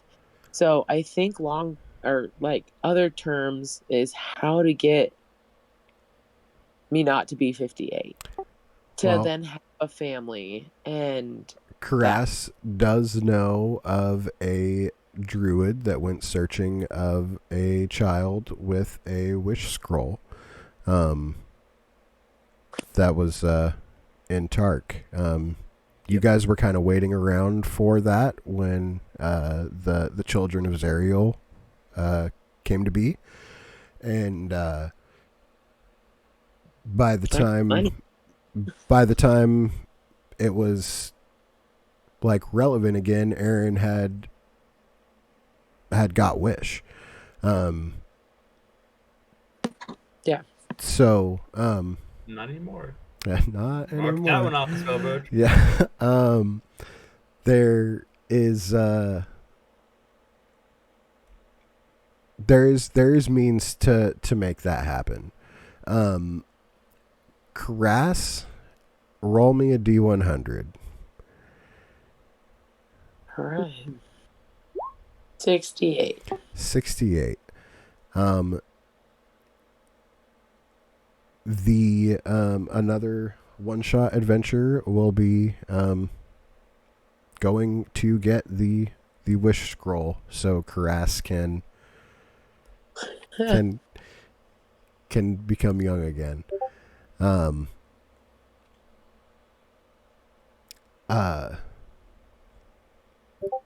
Yeah, Karas, you are welcomed back to Goji by the people there that knew you. They are they're ready for peace, and they've kind of embraced the new normal there, which is humans and drow living amongst each other. And Hanami has a half elf child. How does that make Karas feel? You've been traveling with Farius, who's also a drow, half elf. So originally in your story, the drow were emerging from the Underdark, and the side that you were on was basically obliterate them as they come out. Yeah. So how's Karas's feelings changed about that, and like what's going on there? I mean, the fact that she's learned that she can make her own choices and she doesn't have to be like, just following suit of who she's up with, that she has the power to control her actions and like know what's right from wrong. That she has like this overabundance of understanding that this world has switched, and probably for the good, because what she did under that law wasn't good. And so Sure. There's like the acceptance of like seeing the world or Goji thrive in peace with someone who she was so close with. As were they like leading, or like wasn't like her husband, fiance, like the king or the prince or something like that? Definitely worked for that. He was like the royal knight, if you will. But serving under the same idea as how she would have been on the other side. Yeah. But he was part of the drought. Anyways, so I think that she would just be happy to see peace. Because really, in the end, too, like, what do you fight for? Obviously, there's so many different things when it comes to, like, children and kids and things like that. But, like, really, to make it a better world for children, like, for people to grow up and be people, good people, or whatever, race you are. 100%. But, so the fact that there's peace, it would be a joyful thing, I think, for her to go back and to see if there's any way that she could help serve them as well. Definitely. And with the assistance of like the Mages Council at the library that you reside in with Lily and Aaron, you definitely have a profound impact on Goji going forward, and it becomes a truly wonderful place. Peace and abundance flowing. At least until Karas's life ends, whenever that is. we're gonna go back to these characters in the future, so there's no like, I'm not gonna be going through, you know, from this moment till your death or anything like that, because who knows when that might be. When we left last session, I also said 2 Taras got up and then start walking away from you guys. They one of them continues to roam the land. The other walked off into the sea, a la Godzilla. I knew I should have rolled off that That's boat. Could have soloed it. I had a hunch.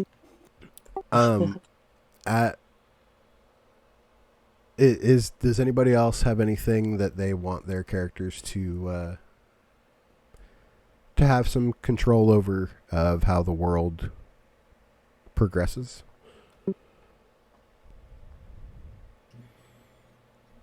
No, I'm good. Going once.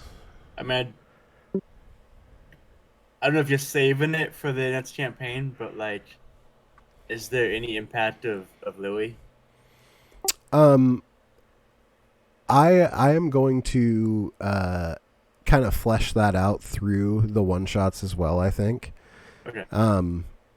Because with Zula being a god and Lily being a half god, there's things to play off of there. As far as pantheons and stuff go moving forward. Yeah.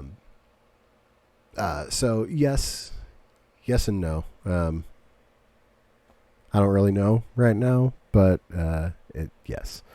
I have something to add. Yeah. I want the king of bomb swell, bomb sweet, wherever. Mm-hmm. To be like something to figure out with that. I will. I think I said this once, really briefly. The king of bomb swell did end up impregnating someone, and after that stopped having the searches go out and stuff like that.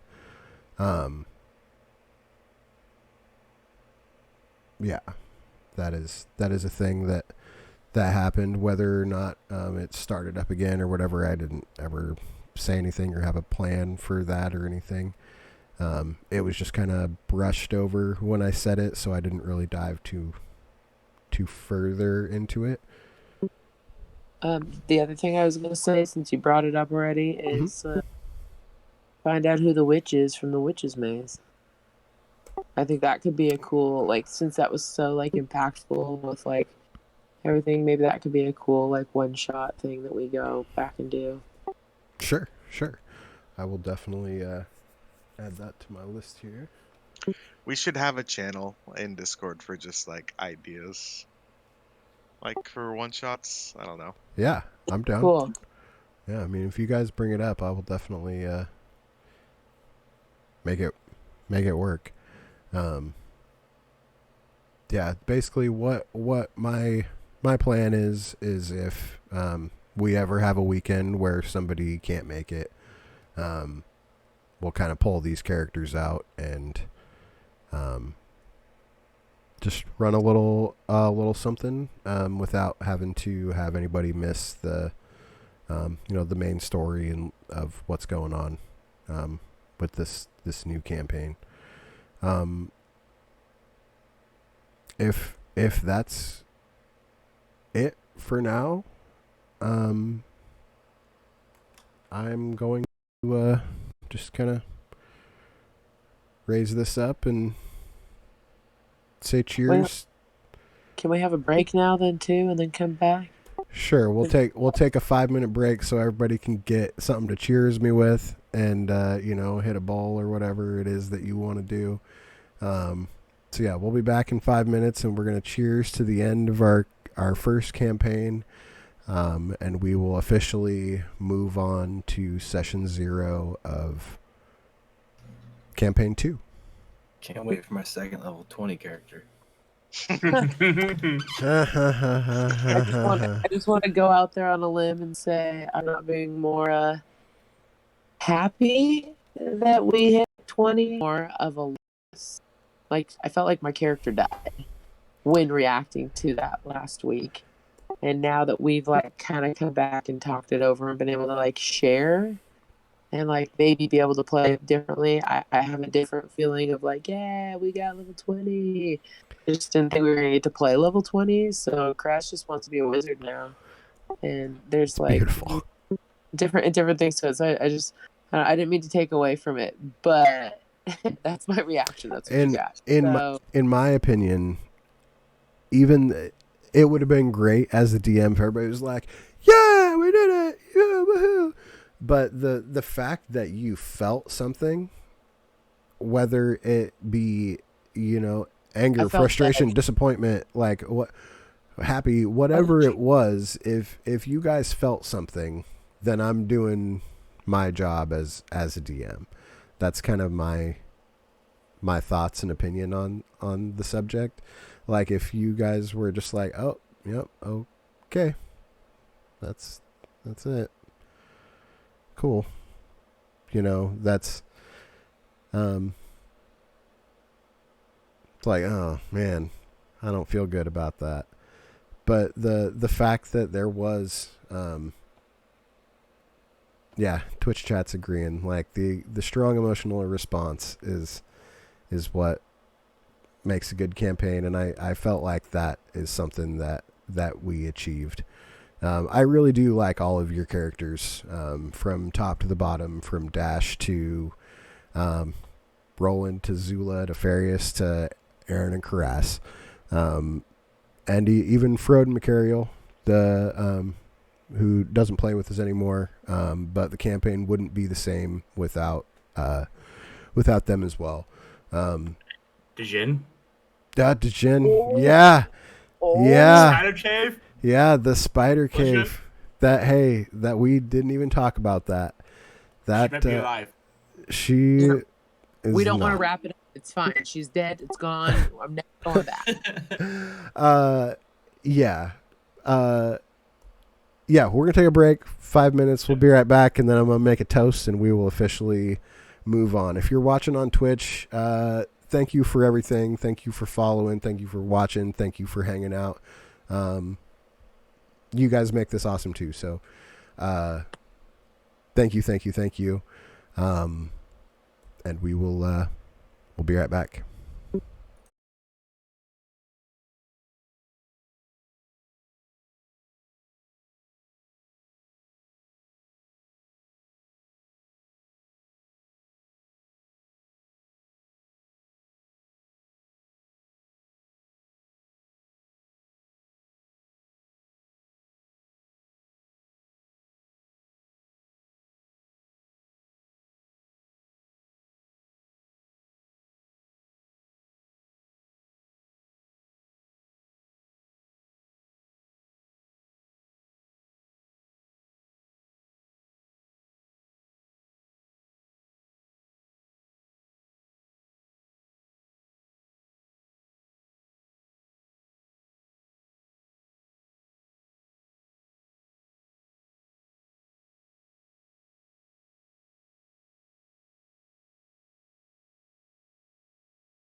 All right. Is everybody back? Yes, sir. Yeah. Well, it's been a hell of a ride, guys. To put it plainly, I never thought I would be in this position to actually like have a solid level 20 end to a campaign, let alone do it with some dope ass people that I enjoy getting with on a weekly basis. And you know, it I know I always get like emotional at the end of when we play, and I just want to say one more time thank you to you all for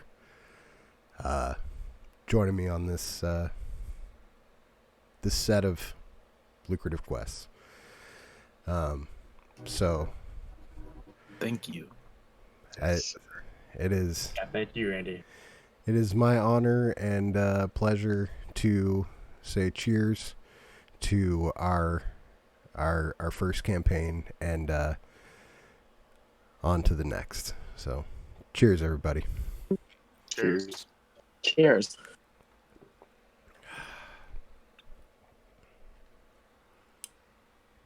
Oh, I should have brought chaser.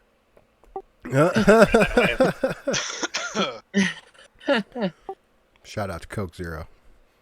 Cheers to the Twitch chat. Cheers to you know, everybody watching and everybody that's playing. You guys are dope. Now we get to the meat and potatoes of session 0 for our next campaign. We talked a little bit before about the planes kind of coming in and out of the material plane. This rift in the worlds and the planes has created this ring above the material plane. It's like just like a ring of fire. Each individual race, from orcs, goblins to humans, elves, dwarves, they all have their own tales of what this could mean, what it means for the world, and they all have their own tales of the heroes that saved the world those many years ago. We are fast forward 1,000 years. The map that we are currently on is where we find the state of the continent. On here, we have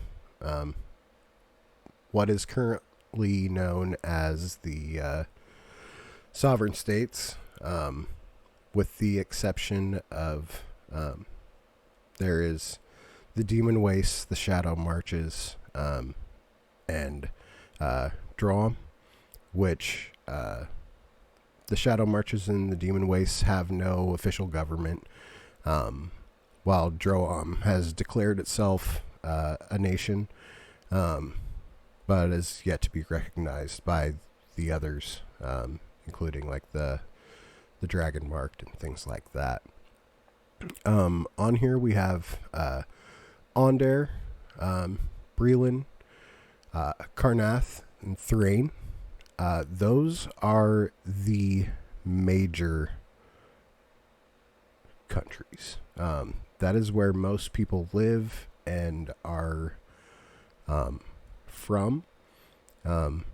Breland is also home to Sharn, the biggest city in existence. Both Loria and Japan both lie now in the mists of the morning.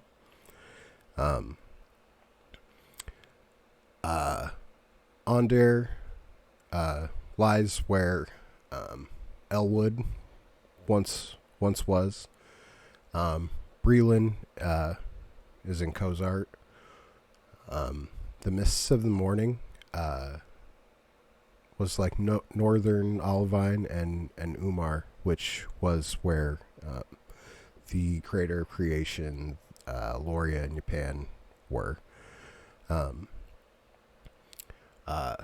Karnath was formerly Tark. Thrain was Elvine. All of those are on previous maps that I've given you guys before. I posted one in the Discord as well, under the maps section, so you guys can go back and look at that if you want. I will kind of go through like the rest of them now and what they once were, so you guys can look at that and follow along. Sorry for anybody watching on Twitch right now. I do not have this on here, I don't think. Yeah, I do have this actually. Yeah, so we have Dargoon is another one that was in Kozart before. That is over here for people watching. The Eldine Reaches, as we talked about a little bit earlier, is Elwood and Kozart. Kind of the border in there. The Lazar Principalities is part of Goji and Tark. Given the shifts and the pulls of the planes, Goji has actually become a part of the continent, as well as been kind of ripped up and thrown along to the outsides. Mrar Holds is also formerly of Tark. Kubara is primarily the Goji. It is the main part of what's left. Shout out to a Shield Walrus, just rated us with a party of 13. Hell yeah, thank you. We appreciate you. We're close to our follower count. If you could, help us hit that, we would appreciate you. Hell yeah, come in live. We are talking about Session 0. Yes. 10 points to Gryffindor. We're in it. Mel the music man. Appreciate you. We're in Session 0 right now for the start of our next campaign. We play every Saturday. Another 10 points to Gryffindor, and we just reached 50 followers. Woo! Shout out to everybody. Y'all kick the keister. Hopping back into what we're doing here. Talenta Plains is part of Eastern Olivine. Velnar is South Olivine. Northern Olivine and Umar are again part of the Mists of the Morning. And Zelargo is formerly another piece of Kozart. That is kind of the way the world has been twisted and separated into different states now.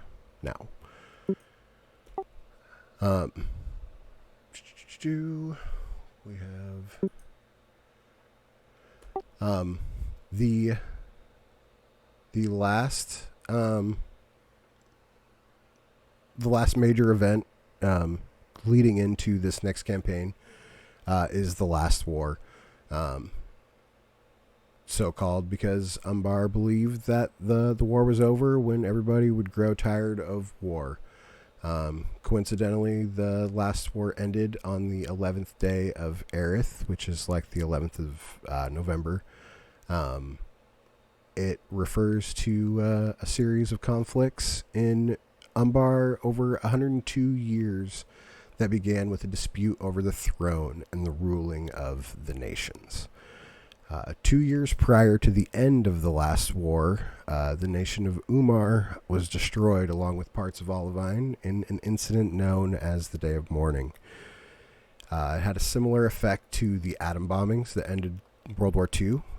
Even a magical radiation mutates flora and fauna, similar to stereotypical but inaccurate depictions of the results of the nuclear radiation. This helped expedite the end of the last war. Now the region that was once Umar is referred to as the Mists of Mourning and is home of living spells, preserved dead bodies, and a militant sect of Warforged led by one called the Lord of Blades, whose avowed goal is the total domination of the continent by the Warforged at the expense of all the flesh and blood humanoids. Those in the Mists of Mourning do not heal naturally, and magical healing has no effect. For these reasons, few people enter this region. Another set of things that we need to know, this is also posted in our Discord channel for those of you that are playing. For those of you that are watching, we do have a public Discord that is open to everybody. Our links on our Twitch. We also have a YouTube and stuff like that. So check us out if you want to see what we just finished. And, if you want to play some one-shots with us or stuff in the future, make sure to check us out there. Party people. Other things to know. The gods have all but forsaken the land. Clerics, paladins do still exist, however, somewhat rare, as few of over the past centuries have proven worthy of their divine power.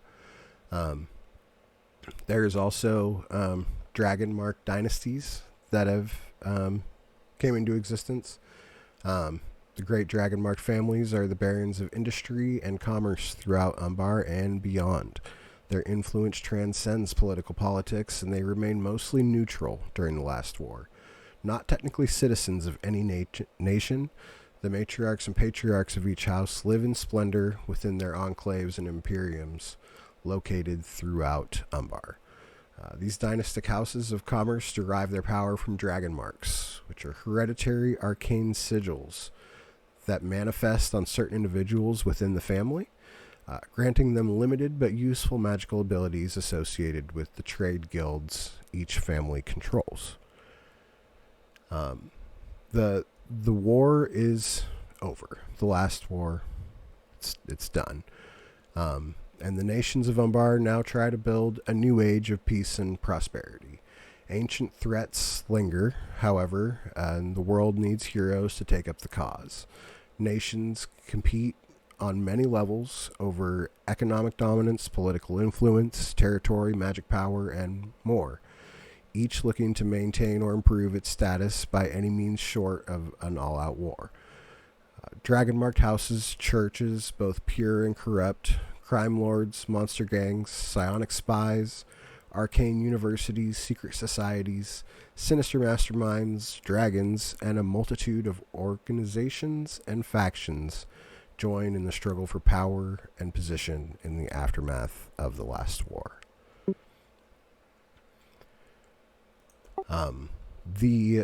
The continent itself, Umbar, it's still a world of adventure. From the jungles to the south, to the blasted hills and valleys of the north,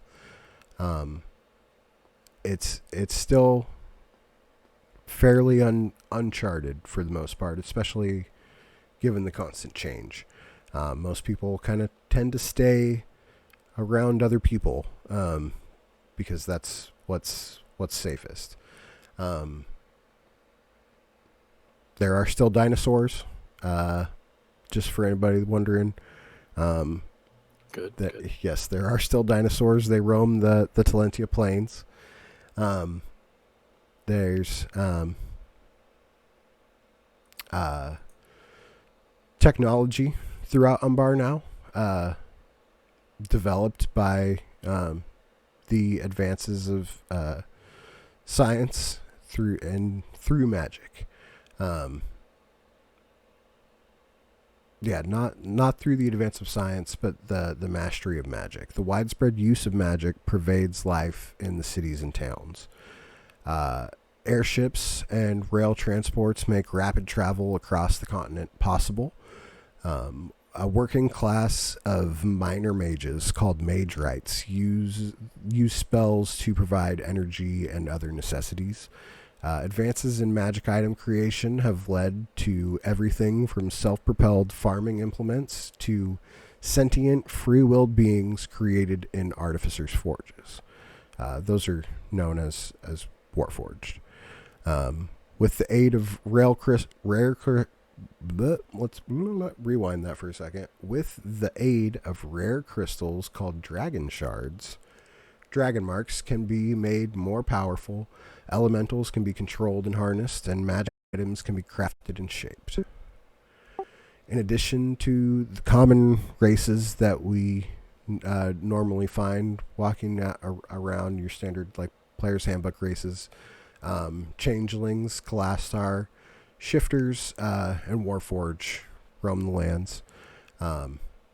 Changelings are like shapeshifter sort of people, kind of like doppelgangers.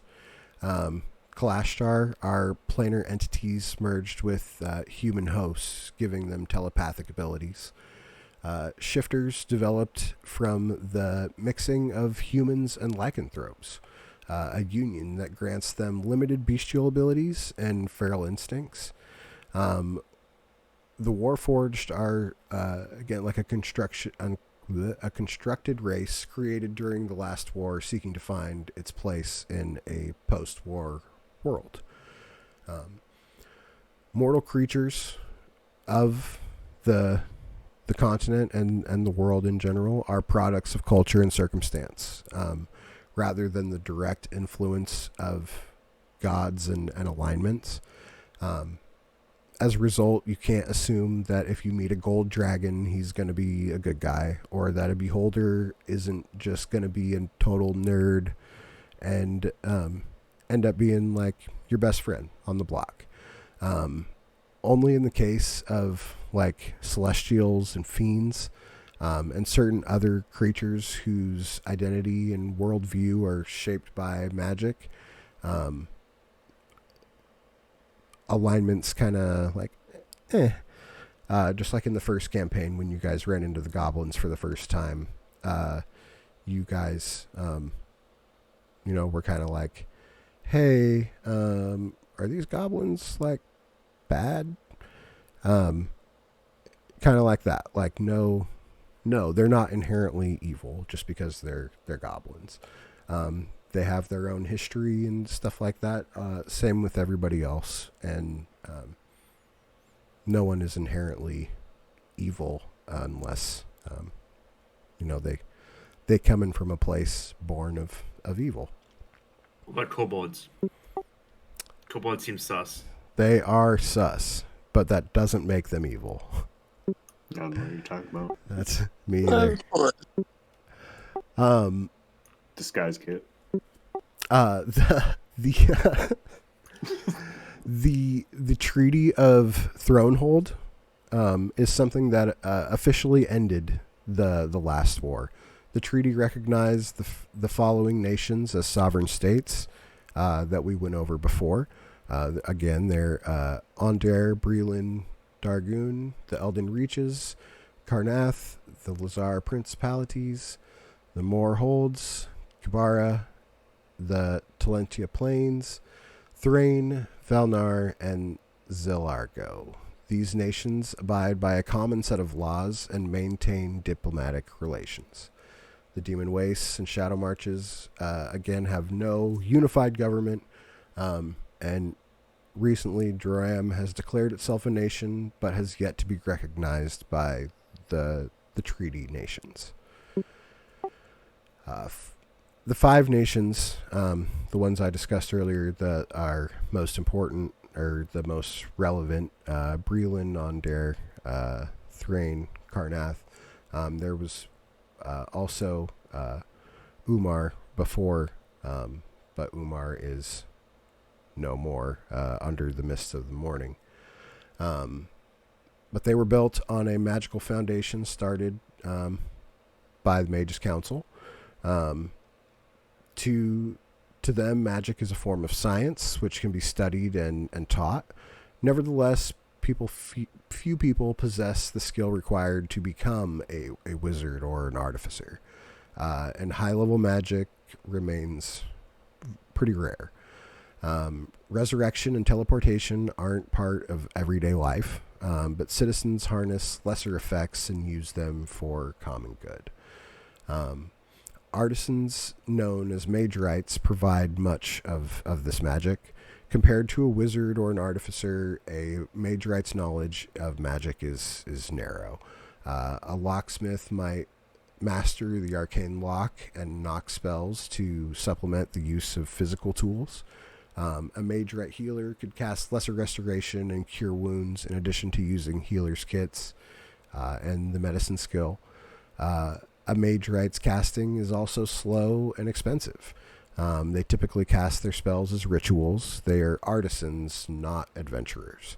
And the prosperity of the five nations was built on that foundation. So that's kind of the general what's going on in the world right now. And you guys have all been kind of working on new characters to fill out this world. Given the current information,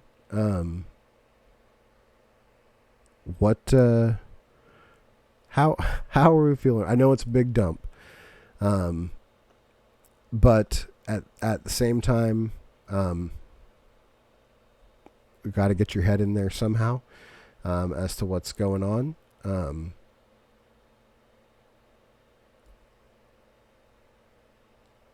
Lee, we were kind of... I jumped into the voice chat earlier, and you guys were actually, like, finishing up your character. What were you guys building? So I think I've come up with the old half-elf sorcerer. Okay. Yeah, just hold on.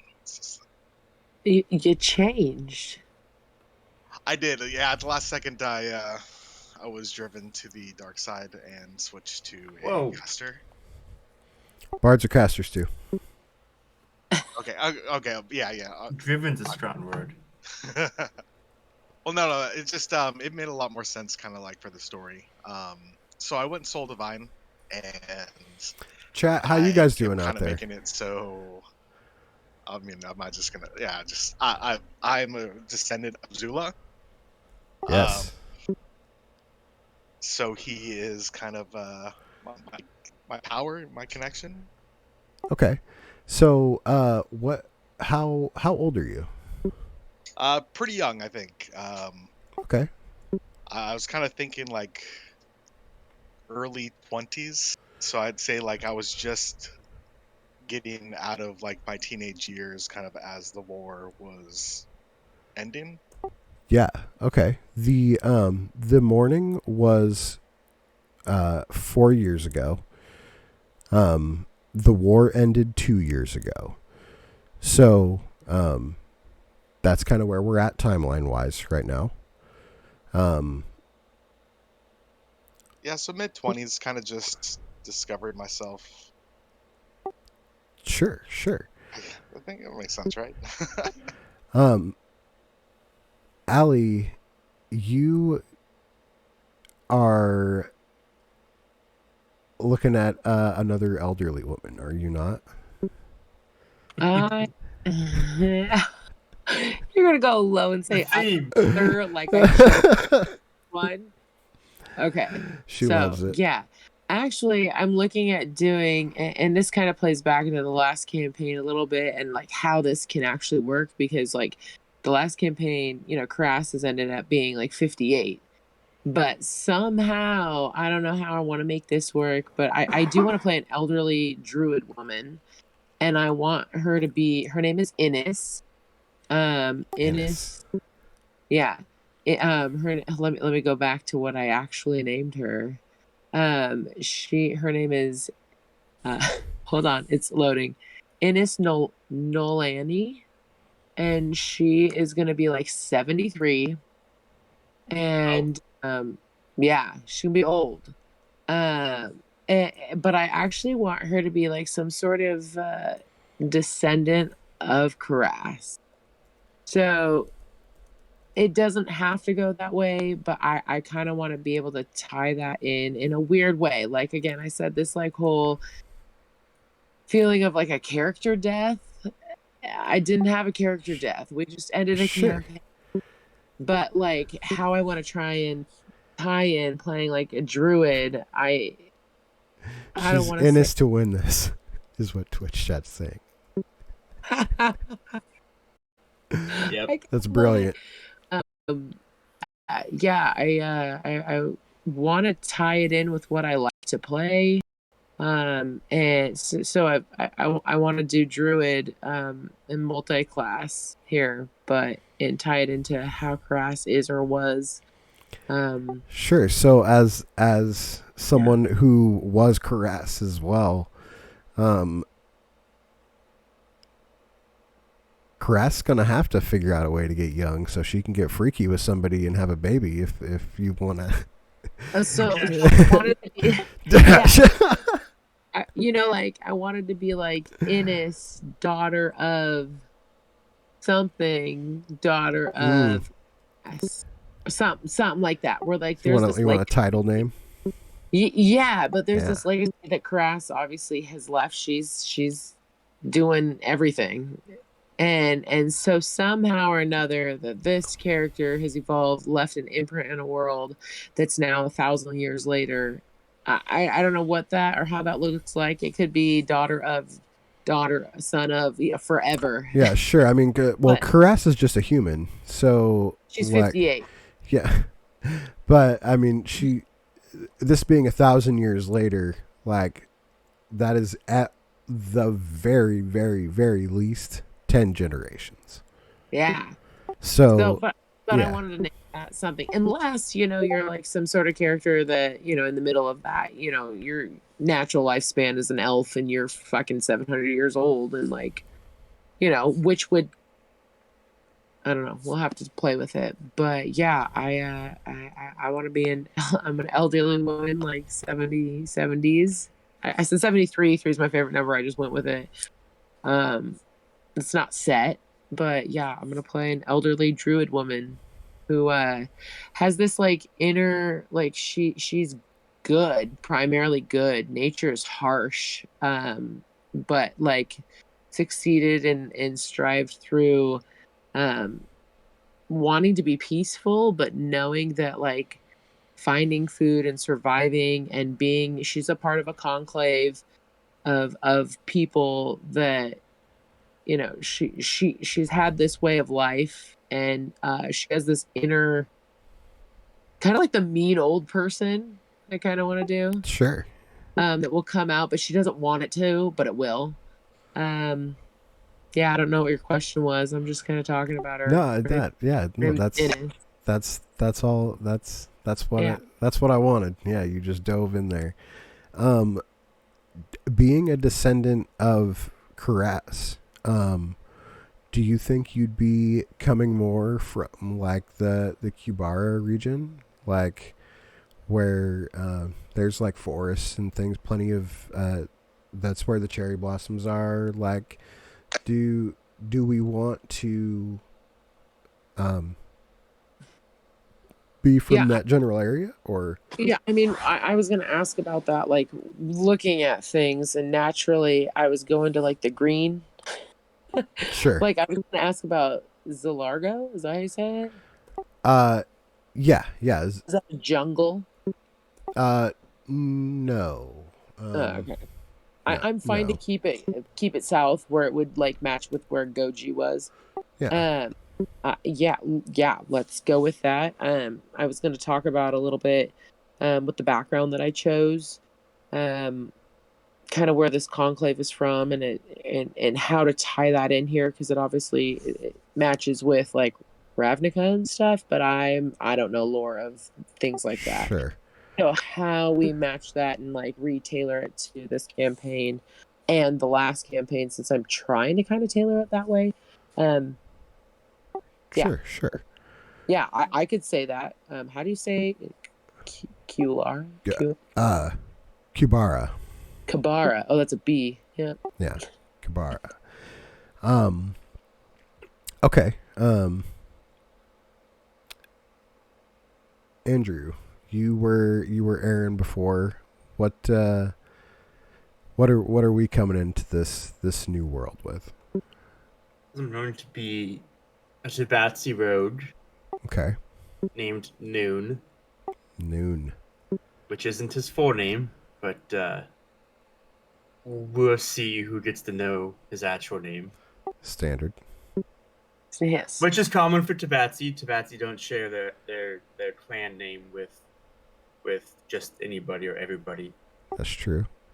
As far as his tie-in to previous campaign or the road, it's pretty open. I mean, he's gonna be a swashbuckler, so he's a smooth talker. He's a gambler. I mean, he kind of fits in. I can fit him with pretty much anybody if you really want to in the backstory here. Yeah, I mean that's just kind of what we're doing right now, seeing what everybody's playing and what's how we can kind of tie this all together. Where do you think Noon hails from? I mean,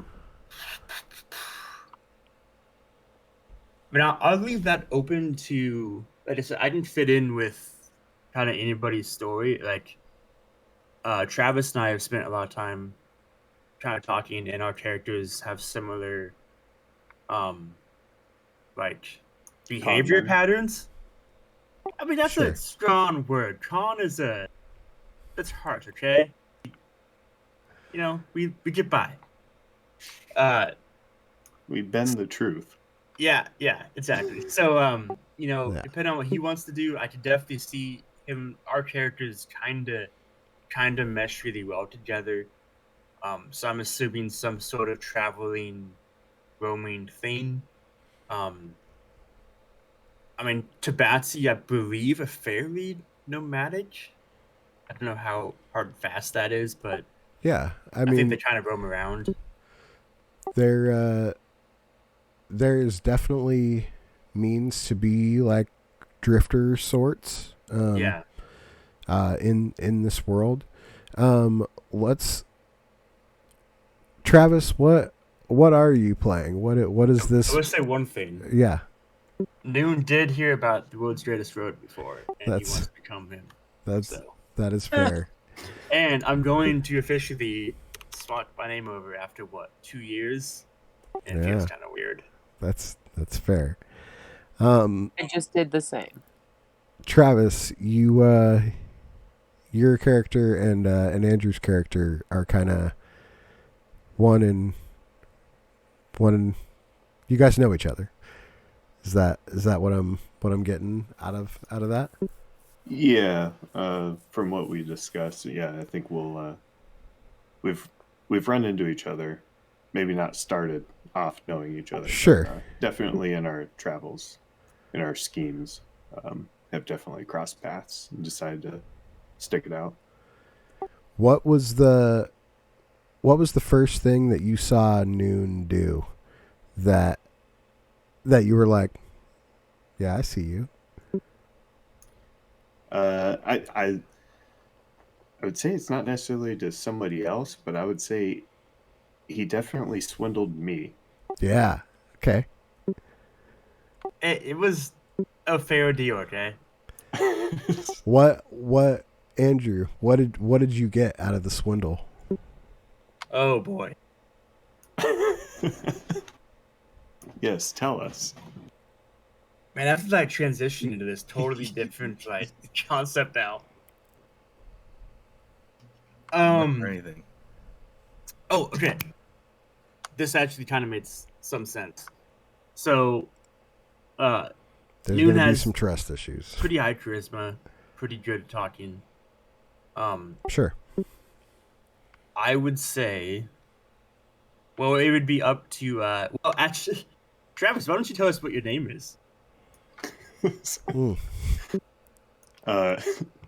So in Beyond or in D&D Roll20, it'll be Click. Okay. But in Beyond, it is Ludicrous Ployster, the Seeking. Fuck, I already forgot it. The Shiny Seeker. Jesus. Yeah. Austin, I was Click. Can you say that again for the group? Yeah. One more time. Ludicrous Ployster, the Shiny Seeker. Can you type it out though? Premium. Oh yeah, for sure. Oh, it's better when he types it. And that's not what you think it is. I saw it. Yeah, it's good. It's 100% Cobalt. So yeah. So depending on Click, because I mean you didn't say what you are either. Yeah, Click. What are Explain you? what you are. What is your race and class? I'm a kobold. Yes. Given my efficiency in spelling, and I am a genie warlock. Hell yeah. Ooh. So depending on how open Click is with his genie or his lamp or whatever that is, I feel like that's the connection that we would have. I'm like, oh, that's something I can make money off of. You stole his bottle? No. I didn't steal his bottle. It's calm down on the thefting, okay? I'm an honest man, all right? Okay. I definitely see something forming in the sense of like It's gonna he be fun. has this thing, and we could do something here. Yeah. You know, he can make shit happen with that, and I can talk, he can show, and we can make money. It's kind of like I mean, the honest truth is, I'm totally 100% going to use him to make money. Yeah. Okay. But he doesn't know that. Okay. How did you first know that you could make money off this guy? How did I forgot to press my button to talk? Oh. How did you know that you could make money off him? How did I know? Yeah. Because I'm good at what I do. Okay. You just vibed it. Just vibed it. Okay. Okay. I mean, do you Whether- see the suit? There's no guarantee that it's actually successful. I mean, it doesn't mean we actually make money. That's fair. Hence why we only have like 10 gold each. But doesn't mean I don't It's think hard it's a out good here. idea. You know, just one more show, one more event, one more job, and we're gonna hit it big. We're gonna hit it. Exactly. Too bad you don't have a bard with you guys. We got one more member of the party who are bards. He just said bards are needed. I take offense to that, but so we don't. Casey dies twice. Dash Yeah. 2.0. Yeah. Yeah, here it comes. So speaking Can't of, wish you bad this time, buddy. yeah, let's talk about the first character that I'm going to kill this campaign. What are you going to be, Casey? I'm just kidding. I'm not a murderer. Is Fucked up. I like how you say that to the guy that has the most HP at level 1 in the campaign. He's the Yeah. most. Please fight me to die. I'm gonna be a Simic hybrid fighter. The Simic hybrids, they're either humans or elves or the Dalkin. Pretty sure that's how you say it.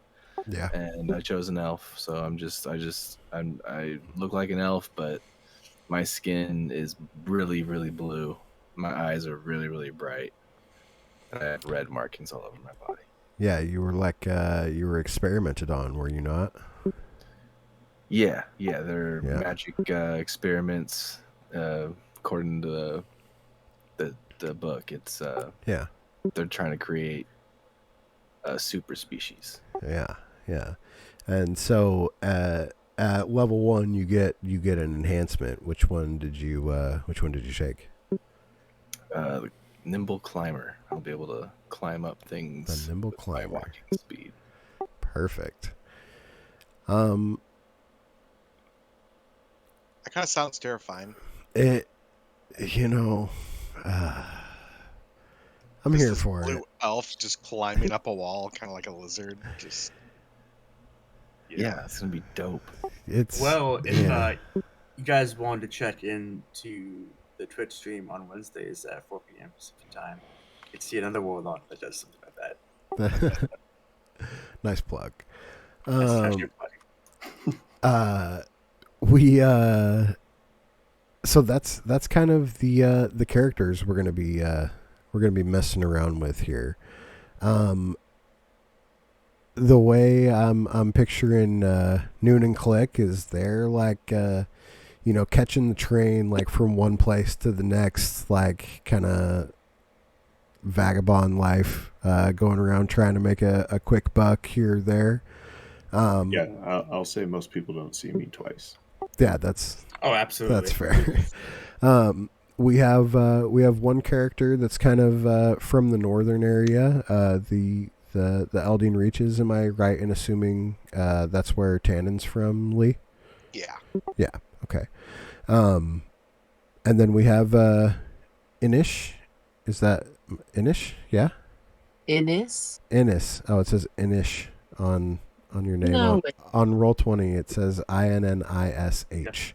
Oh, you're right. It does. Is H silent? No, Yeah. Yeah. No, it's Innis. It's supposed to be an apostrophe H. I didn't know if you had cold bullets. That's Yeah. Innis. Okay. Innis. That's the connection. Innis, Good. Innis, descendant of Karas, is from the southern part of the continent. Ty, what seems right for you? Granted, you're probably one of the only Simics on this continent. It would be natural for you to come from one of the unexplored continents, like on the other side of the world. Or you may, kind of pick a spot where you came from or grew up or whatever. What are you kind of feeling right now? Well, I mean, I just became a Simic, right? So like, Sure. it could Yeah. just be that group or whatever. They're on this continent now. I don't know. Okay. I'm a failed merchant, so I've been around. Okay. Yeah. Um. I'm thinking the two swindlers could have introduced me to the people that turned me into what I am. Swindler is a strong word. How do you feel about the people that experimented on you? I think it was the greatest thing ever. I love what they did to me. I'm very Okay. optimistic about it. Actually, yeah. Okay. Like this is like I see this as like a brand new life. Like I was reborn. Do they still contact you? I hope not. Do they? I don't know. I hadn't even thought about that. I'm sure they do. I'm sure they recruit me into something.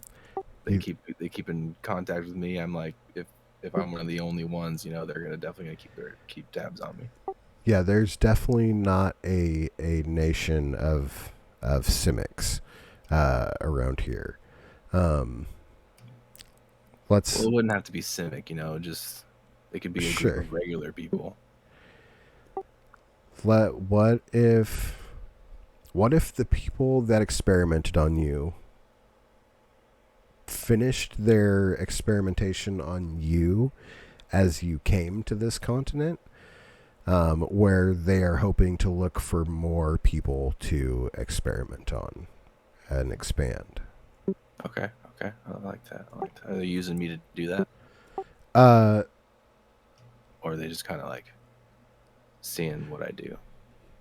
they let's say both. They're kind of observing you, and sometimes they're like, "Hey, we need your help," and because you like what they did, you're more than happy to oblige. Because everyone's gonna love being blue. That's Everyone's gotta love it. I'm blue. We're gonna party. Okay. So go ahead, pick a C in which you would have came from there. Ty.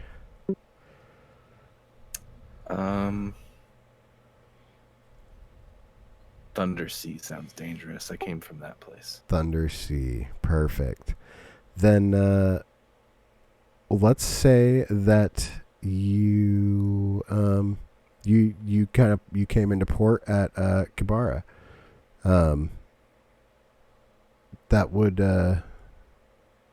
kind of put you in the southern part of the continent, coming in at Thunder Sea. Unless you'd rather go north, that is that is what are you feeling right now? You obviously don't want to come in here. Right. Where did you come in at, and like when did you come in? Like, was it like quite recently? Like, do you know anything about the last war, or are you ignorant? My intelligence score is pretty. It's above average, so Okay. I'm not stupid. Yeah. I know some things. Sure. You said the northern half was like the most populated. Yeah. So this used to be like a main state. Same with this. These two right here. And then this pink one down here. Those are the primary developed areas. All right, let's say the Bitter Sea then. So I have The Bitter options. Sea? Okay. Yeah, you got plenty of options at that point. Yeah, did you come in at like the Demon Wastes where like you had to help your alterers travel through the Demon Wastes to the Eldine Reaches, where it was kind of a little more calmed down? Where are the artificers mostly concentrated? Or are they spread out pretty evenly? Over there, Sharon?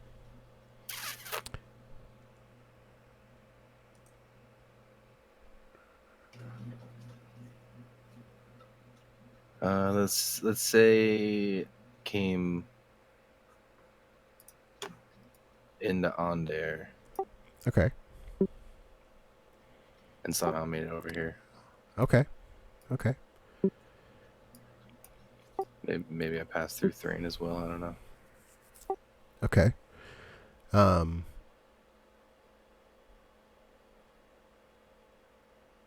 So we have.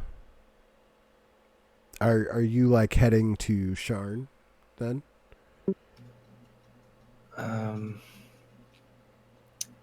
Yeah, I think that's just going to be my initial goal.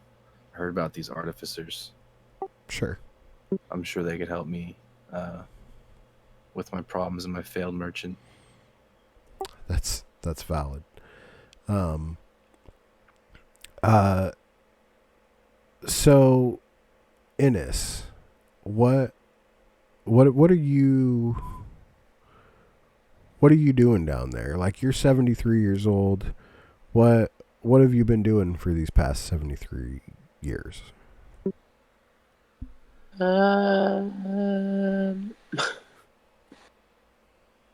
Okay, so my first thought is that she would have, and this is a weird thing now thinking about like playing the last campaign with Karas and talking about kids and stuff, but here I am, uh, saying that maybe Innis like ran an orphanage and took care of kids and or pulled kids from the street, obviously, and whatnot, and has been kind of like, I don't know how I want to tie it into.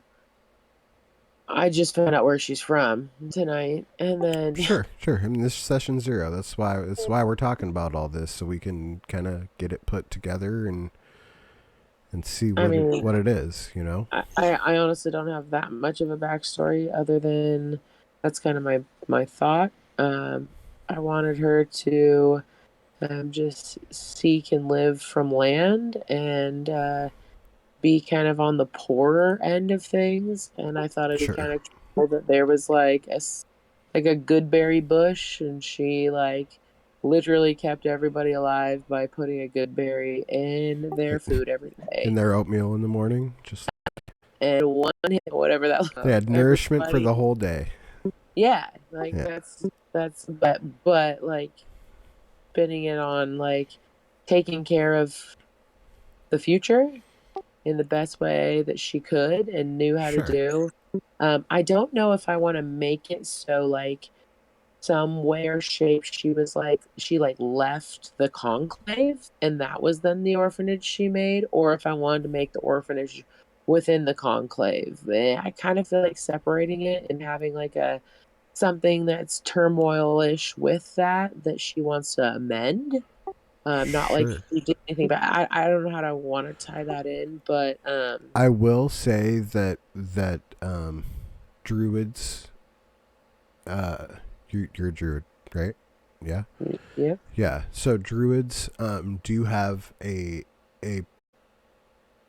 decent amount of stuff that go along with how the world is going right now. And as a druid, I will kind of fill you in alone about that sort of stuff. Because that's things that you would know from being in a conclave and things like that. As far as the orphanage goes, what made you stop running the orphanage and become an adventurer? I was kind of also going with something about turmoil of either the conclave I was in or not. Something happened, and she's an elder and wants to figure out why. And or like something like even like part of being in nature is fire, and like fire decimates, so something like that, or like there's not war anymore, so like something that's like a natural thing that's happening, and or What if you primarily took in children whose parents died in the war? okay, sure. And now that the war has been over for 4 years, like, these kids that you took in are grown up, or at least enough to the point to where, Or a few of them are. yeah, they're getting to the age where they can start getting jobs and things like that. The world is not in a real positive place, as far as like an abundance of wealth everywhere. the war has, been going on for over a century and kind of took its toll on everything. The the the money is low. The people's spirits are lower, and you were doing a great thing to help get these kids taken care of. But that chapter of Innes' story is like kind of coming to a close, I feel like.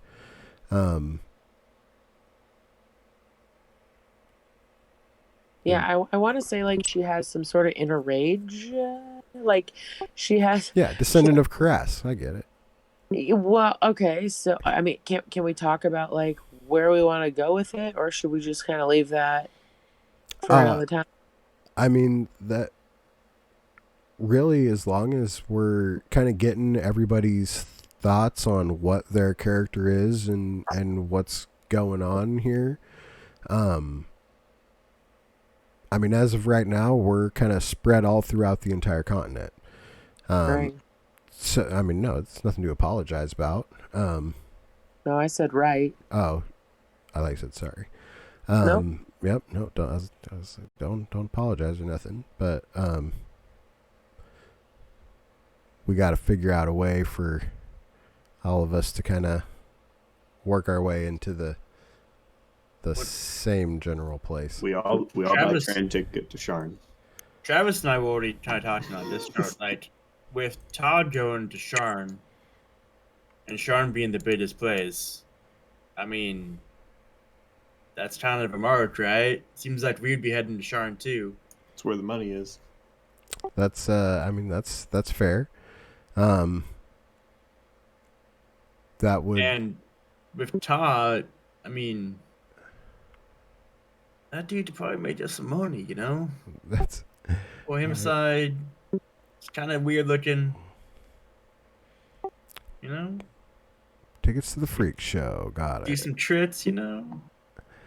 We get a hat. Plot twist: it's a circus. We're playing Out of the Witchlight. Yeah. See you next week. Just kidding.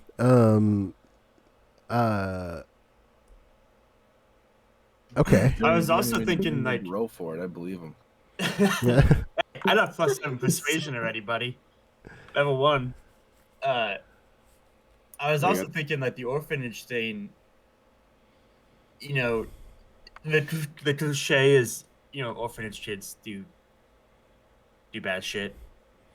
Like when they grow up, they could be, especially like in a world of like where things aren't great, you know, just struggling to get by. I could see something happening of like some kids running into Noon and Click and causing something there. Again, that I'm pretty flexible on where I end up. And Click and I both kind of are. We really can be anywhere. Yeah. Yeah. Have you guys ever been to Kibara? Kibara's down the south? Yeah. South. Well, how old is everybody? Can we just say like we used to be there? I'm 33. I weigh 33 pounds, and I'm 33 inches tall. Perfect.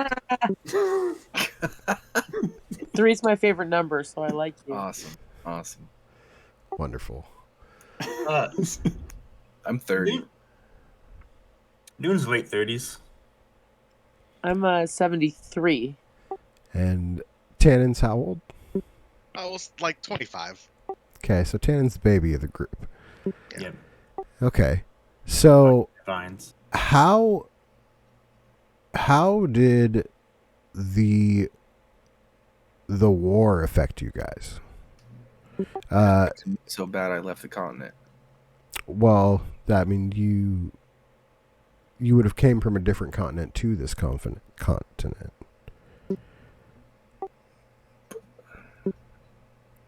Right? Well, I had it in my head that I had just become a Simic or a hybrid. Yeah. So if I was in Kibara as an elf, like 15, 20 years ago, and I couldn't have been a hybrid in this continent. I would have had to have been here, and then I would have have left the continent, and then have to come back. You know what I'm saying? Well, what I was saying earlier was that you were experimented on the ship on the way to the continent.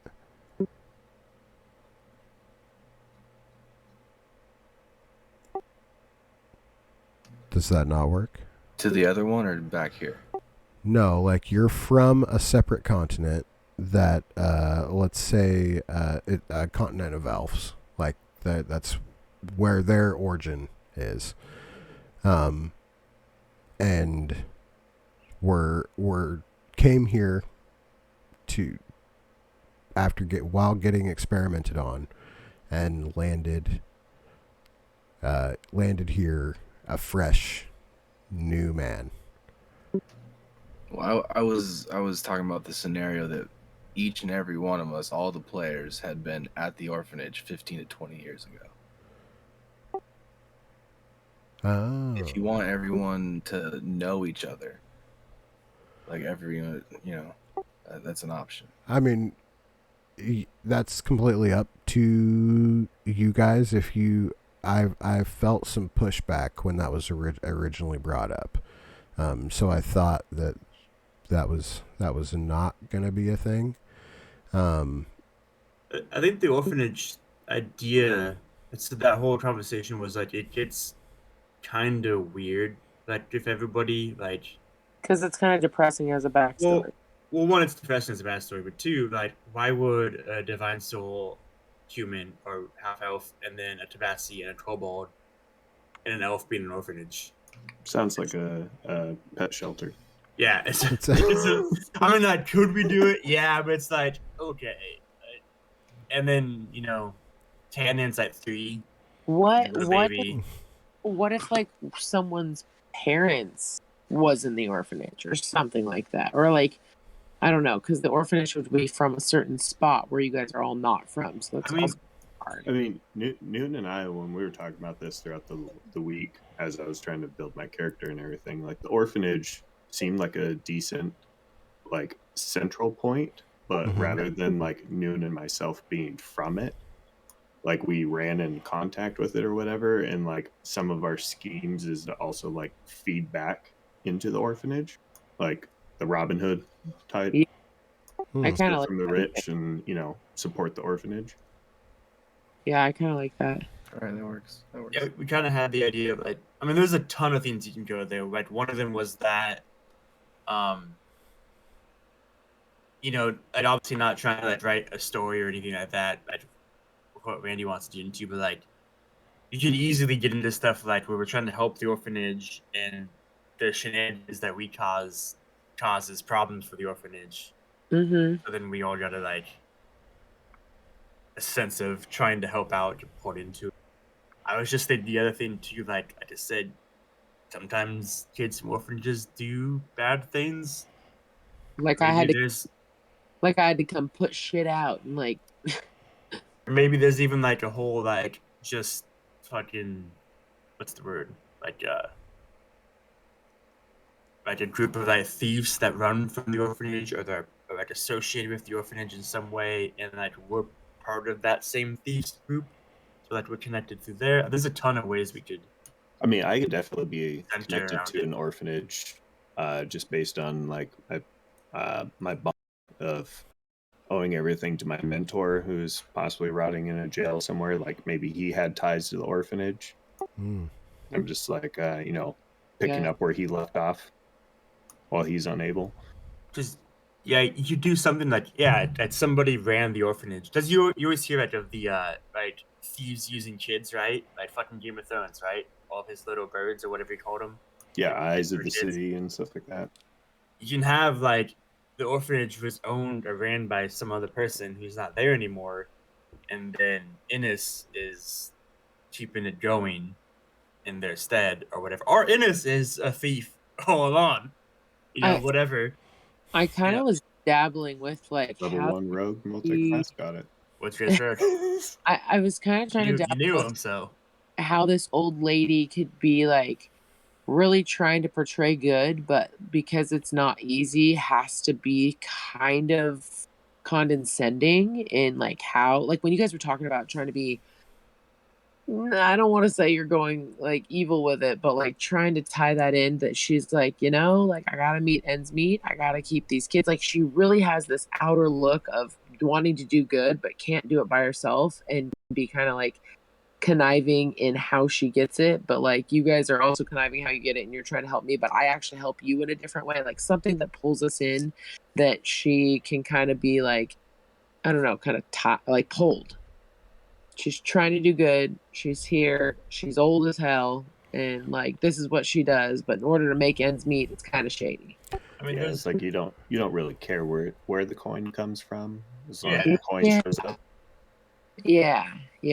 I mean, it's not good or evil or anything like that. It's just that there's shades of gray, Yeah. and you gotta do what you gotta do to survive. There's 50 of Yeah. them. Yeah, So I heard. or something. Found the bard. Absolutely, from the get go, Noon is not a bad person. Yeah. Like I wouldn't say that. Right. It's Well, bad. I mean, that's relative, but he's he's not gonna go like fucking stab an old lady in the face or something, or like steal babies. But is he didn't take money from rich people who are stupid with their money? Yeah, absolutely. Totally. Okay. So I think there's like something to build off with the orphanage there, but there's a lot of routes we could take. Yeah, I do think that we have some options here.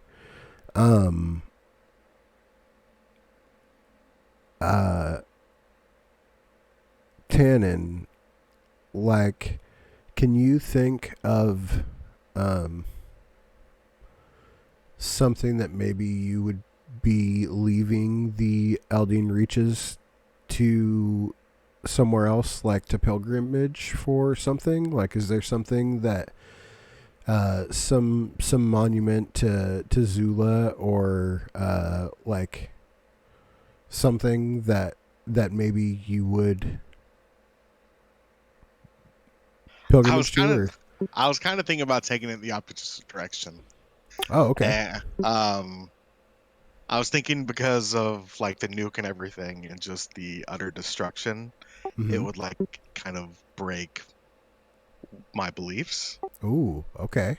And I would need to leave. And that's kind of what would drive me away from the Reaches, is just I can't comprehend the destruction that our world is capable of when trying to, like be a part of the God of creation kind of thing. Yeah. That kind of thought. Yeah, I like that. So I mean, I could definitely I could see myself just kind of being a wanderer, and that could lead me to towards the orphanage, just to kind of, I'm broken, but I can still help where I can. Sure. I mean, where I was getting to was kind of coming back to the if we can all think of a reason that we would be traveling to Sharn, it really doesn't matter if we all know each other or not. We just need to find a way for everybody to be from somewhere and end up somewhere. Noon, where are you from? Like, when you were a kid, the war was still going on. Like, were your parents in the war? Like, what did that look like? Yeah, I mean, I would say probably lots of Tabaxi and lots of my clan were in the war. And part of the reason why I'm wandering is just. Are you a draft dodger? You keep throwing around these words that are labeling me. I'm just me, man. That's fair. I'm just trying to get down to who you are, I don't know if New knows who he is. Do any of us? Yeah, dude. No, for real. My backstory is definitely empty. No, I think I'm making this all up on the spot. I think like the clan I think there might have been like strife within the clan about the war. Maybe there Sure. was maybe the clan went on both sides of the war or something like that, and it was just something that I like that. Dune I couldn't choose a side for, so he just left altogether. That's fair. Like when mom felt one way, dad felt another way, sort of Brothers, thing. sisters, civil Yeah. war, whatever, Yeah. I could see that because it's like, it's not like, I mean, he's the world's greatest swordsman, Okay. but it's not that he's afraid All to right. fight or anything. But Throughout. yeah, he just didn't want to. He just wanted to be a part of that. That's fair. I Throughout. would say like Greenland. I don't know. Like, what's a fancy place? That's Take one. Yeah. Okay. I'm Well. gonna roll a dice on the screen and see where it lands closest to you. Okay. Okay. But near. Boom. Down there. Okay, that makes sense.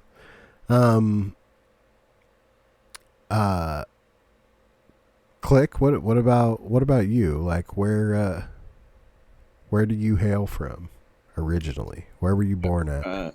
I'm gonna follow up with the question, or answer Yeah. that with a question of where is the more industrial side of this continent, or where did the industrial kind of take place? Because I know you said as we're kind of coming into that. You could be a baby of Sharn for sure. If that's... I don't necessarily want to be from Sharn. Okay. I'm thinking more like on the play of like, I'm just thinking kobolds. Typically from my experience of them in games, like they're on the industrial side. They're like the miners and all that stuff. Like, where would that kind of fit me in this? So the like the dwarfs are from like this general area. A lot of mining and stuff goes on down there. That was a big thing in Tark before the time jump. So like the Murar holds are definitely a place of a possibility.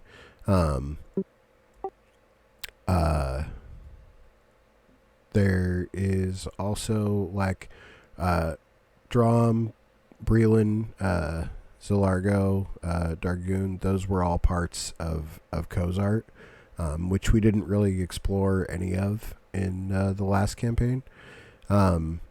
But there's definitely mining operations and things like that up there as well. Just instead of getting like iron and stuff like that, they're getting like limestone and things like that. So it really is, it's kind of up to you. I could see more down the Moorholds, down with the dwarves. Sure. I mean, I don't know how many kobolds are really going to be in this story, but dwarves are short, That's kobolds fair. are short. I could see us getting along. That's fair. That is fair. Over the next week, I'm gonna be engaging with you guys about like the two sides of the war, and what that looks like, and how because all of you are old enough to have been impacted some way by what's going on in the world. Kind of what that looks like for you guys. Maybe, a couple of you guys are like, I follow this, and a couple of you are like, I follow that, and that could be something that we have to address, later in the campaign, make some cool roleplay moments and things like that. Or maybe you guys are all on the same side and you know what you stand for, and all that. It is getting to be 1:30 over here. We got some yawns and going on and things like that. Tomorrow's Halloween, so I think unless anybody has anything else that they want to immediately throw in right here, right now, we'll probably just kind of keep this conversation going throughout Discord and all that. And if we need to next week, we'll continue that conversation to see what it looks like to, kind of all be in the same place so we can start an adventure. Does anybody have anything that they're thinking about that they want to just kind of get out there real quick? I don't think so. I think it might be cool now in the session 0, just like if we all, I think we all generally have an idea of what we're all going to be doing, but like just putting it out there that, hey, here's the thing that I want to do with my character. Here's going to be my skit. Like be cool and like let me do this thing. Yeah. Character goals or like mechanically? Like as a player, that this is what I want my character to be doing. Just so we kind of all can know. Like you're talking about, like if I wanted to multi-class at a certain level, then I'm kind of thinking I'm gonna do not this. that specific. Like, okay. For example, well, why don't you just start? What do you want? Okay. What do you want Noon to be doing? So the main things that in my head for Noon that are important is obviously like the road combat is going to be very in and out. So expect me to run up to something and I'm going to run away. So I'm not going to be like standing up in fights of things. Eventually there's going to be a familiar. There's going to be Booming Blade, stuff like that coming into play. Woohoo. But really the character concept is I'm going to run up, stab something, run away. Really, really fast. Outside of that, a big part of this character and like something I'm going to is a lot of the skill checks and like social aspect of RP, stuff like that. Obviously, I don't want to be the only one RPing. I would love it if everyone RPs equally. We all participate in that. But I'm going to have like expertise in like every social skill. That's kind of like the general idea of that character.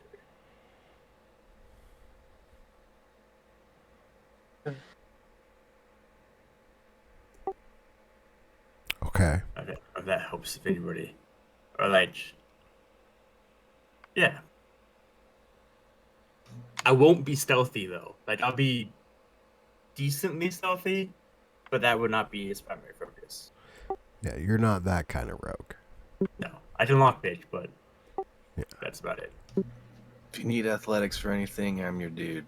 But if you don't, then well, you're not our dude. Yeah. Probably not the dude. All right, so Remagen Taihan, got it. Or at least I am. Tannen, if your character is good at anything, what is it? What are you proficient in? I went the acolyte, so like I guess more like religion stuff, history, kind of like the Elvish past. Okay. Did that answer the question? Did I get that? Is that right? That'll do, my friend. Innes, what is kind of what is it you hope to be doing? I want to say that she is like old and wise and is like pretty perceptive of like surrounding things, like not only just because of like survival, like being good at that, but like just people and vibes. She kind of has this deep rooted like physical feeling of environment, but like people who step into, I shouldn't just limit it to people, beings that stepped into her environment, she can kind of have a feel for, and whether that's creatures, animals, beasts, and or a humanoid or whatever you want to call it, people coming around, that she's pretty perceptive of her surroundings, and yeah, she like loves flora fauna.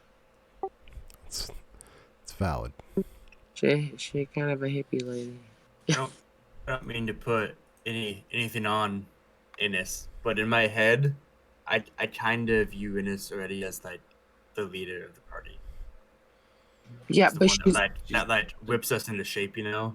okay. So like, she also has, what is it called? Like telepathy. What is Yeah. that? What? So I can like talk to you guys, and I can use it like an action to like make it so I can talk to someone back and forth all the time for an hour.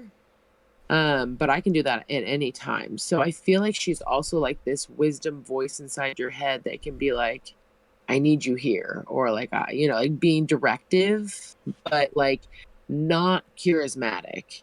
She's not charismatic at all. But wives, it makes sense. Yeah, She's she an knows how old to lady. survive. Perfect. She what? I said she's an old lady. It's perfect. Yeah. Yeah, she's an old lady. Yeah, but yeah, you're not going to be like nice, but doesn't mean that you're wrong about anything that you're saying. Yeah. I She like doesn't that. give a fuck if she's nice. She's gonna tell you how it is. Yeah. And be like, get off my lawn. I like how we're all gonna be like assholes except for Tannen. I'm not an asshole. I don't want her to be an asshole. In a way, we're all gonna be assholes. I'm totally an asshole. It's She's just in a gonna. different way. Innes is gonna tell you when you're Tannen's gonna an asshole. roll. He's gonna freaking fall into the wrong group. Ty is. Yeah, he is. I mean, I'm a young man, like really. What? Not suspense. Was it susceptible or what's the word? Impressionable. Impressionable. Yeah. Oh, Sure. we're corrupting the shit out of him. Oh yeah. No. So I He's taking feel a like walk. Innes is someone that you want to please. Like you would want her to be proud of you. I mean, she's the group mom. Yeah, for Right? sure. Ty would definitely want her approval. But she's also someone that can be, I would like to say, and I don't know how to tie this in because she's not charismatic, impressionable as well, like making impressions on people, and like holds you to a higher standard, is going to call you out and be like, listen here, boy. Or whatever. You don't want to disappoint her. Yeah, but also she doesn't care if you are upset about whatever she said. I'm not mad. I'm just disappointed. Yeah. Yeah. Great mom. Yeah. I mean, that was the vibe I was getting of like how Innes would play into the. No, I think that's correct. And she would also like be there to go all in if need be, but like also reserved enough to know when this is not her battle. Or like this is not me. I will do what I can or whatnot, but yeah, that's what I was thinking for her. I like it. I'm changing my C again. Going for the third one. Yeah, the band C. I don't. Okay. I don't want to Straight shot. have gone through here. I mean, I was thinking like Here, if you I'm wanted to, brand new. like if I'm starting there, I could hit up and hit click here, and then like run into you here, and then get that back area there. Oh jeez. I'm not going through the mist. Yeah. No. Dip a toe in there. Are there no boats right here? There are definitely boats right there. I tell you right now, there ain't 20 intelligence this game, so That's Got it, guys. that's fair. There's also not any people to swindle, except for the people on the boat, and that's pretty limiting. yeah, that's Yeah, you're stuck where you just committed a actually crime, the possibly. next population for me would be going this way, wouldn't it? Yes, and I will. So Let's take money. Boats cost money. I don't have money. Do we get a boat? yeah. We're getting an airship We can swindle a boat. So I technology. Whether or not it's our boat So now that you guys have a familiarity with what the world looks like, I am going to give you guys kind of a brief background on each of the states, kind of what they're about, just some common knowledge that everybody would have. And you guys can kind of use that to kind of fill in the gaps here and figure out either how we're all going to get to Sharn or what that looks like going forward. Is that where you would like us to be? Is sure? That just seems like the easiest place. It really doesn't matter to me all that much. I just don't want to have to try to figure out how to get people from Kabara to Drom to Zelargo to all kind of just so we can start that first adventure. Sure. So as much as we can get that out of the way and like dialed in before we start, the better. If that means that, you know, we're in two little groups to start for like the first part of the first session that know each other, and then, you know, the other group comes up and whatever, and you guys meet, that, you know, something like that. It is whatever it looks like. I'm going to give you guys more information about what the world looks like as the week goes on. Probably do some tomorrow during the Seahawks game. Go Seahawks, by the way, for everybody watching on Twitch. You already know what it is. I'm not going to tell you my thoughts of the game because I don't think it's going to be good. But go Hawks. Anyways, it's so true. Anyways, yeah. We're going to call it here for tonight. As far as the stream goes, and we got a nice little introduction of what characters are going to be joining us on this next campaign and these next adventures. Personally, I'm really excited to get it going, and I feel like it's going to be a lot of fun. So with that, you know, everybody watching, all 16 viewers on Twitch, we appreciate you. Anybody that followed us tonight, helped us get to 50 followers, we appreciate you. To my lovely players, you guys are, there'd be none of this without you guys. So, y'all are the real ones, day ones. Technically, there'd be none of this without you. So, I mean, that's gonna put me on the spot right at the end now. Okay, Yeah, that's fine. Feel? Yeah, it's terrible. Yeah, I don't like it. I don't like it at all. This whole session. I know. Yeah, it's how about been, you do with that for a minute? It's been fun. I enjoyed it, and now I'm like, oh fuck. Anyways, yeah, no, y'all are great. Y'all on Twitch are great. We hit 50 followers. I just said that.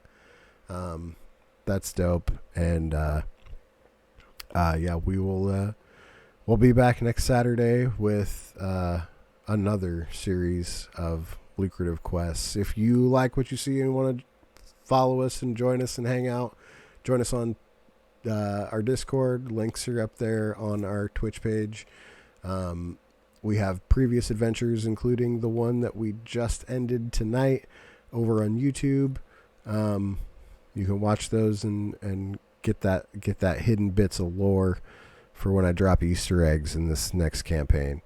You can talk about it in the chat with all your friends. But yeah, for tonight, what? There's what?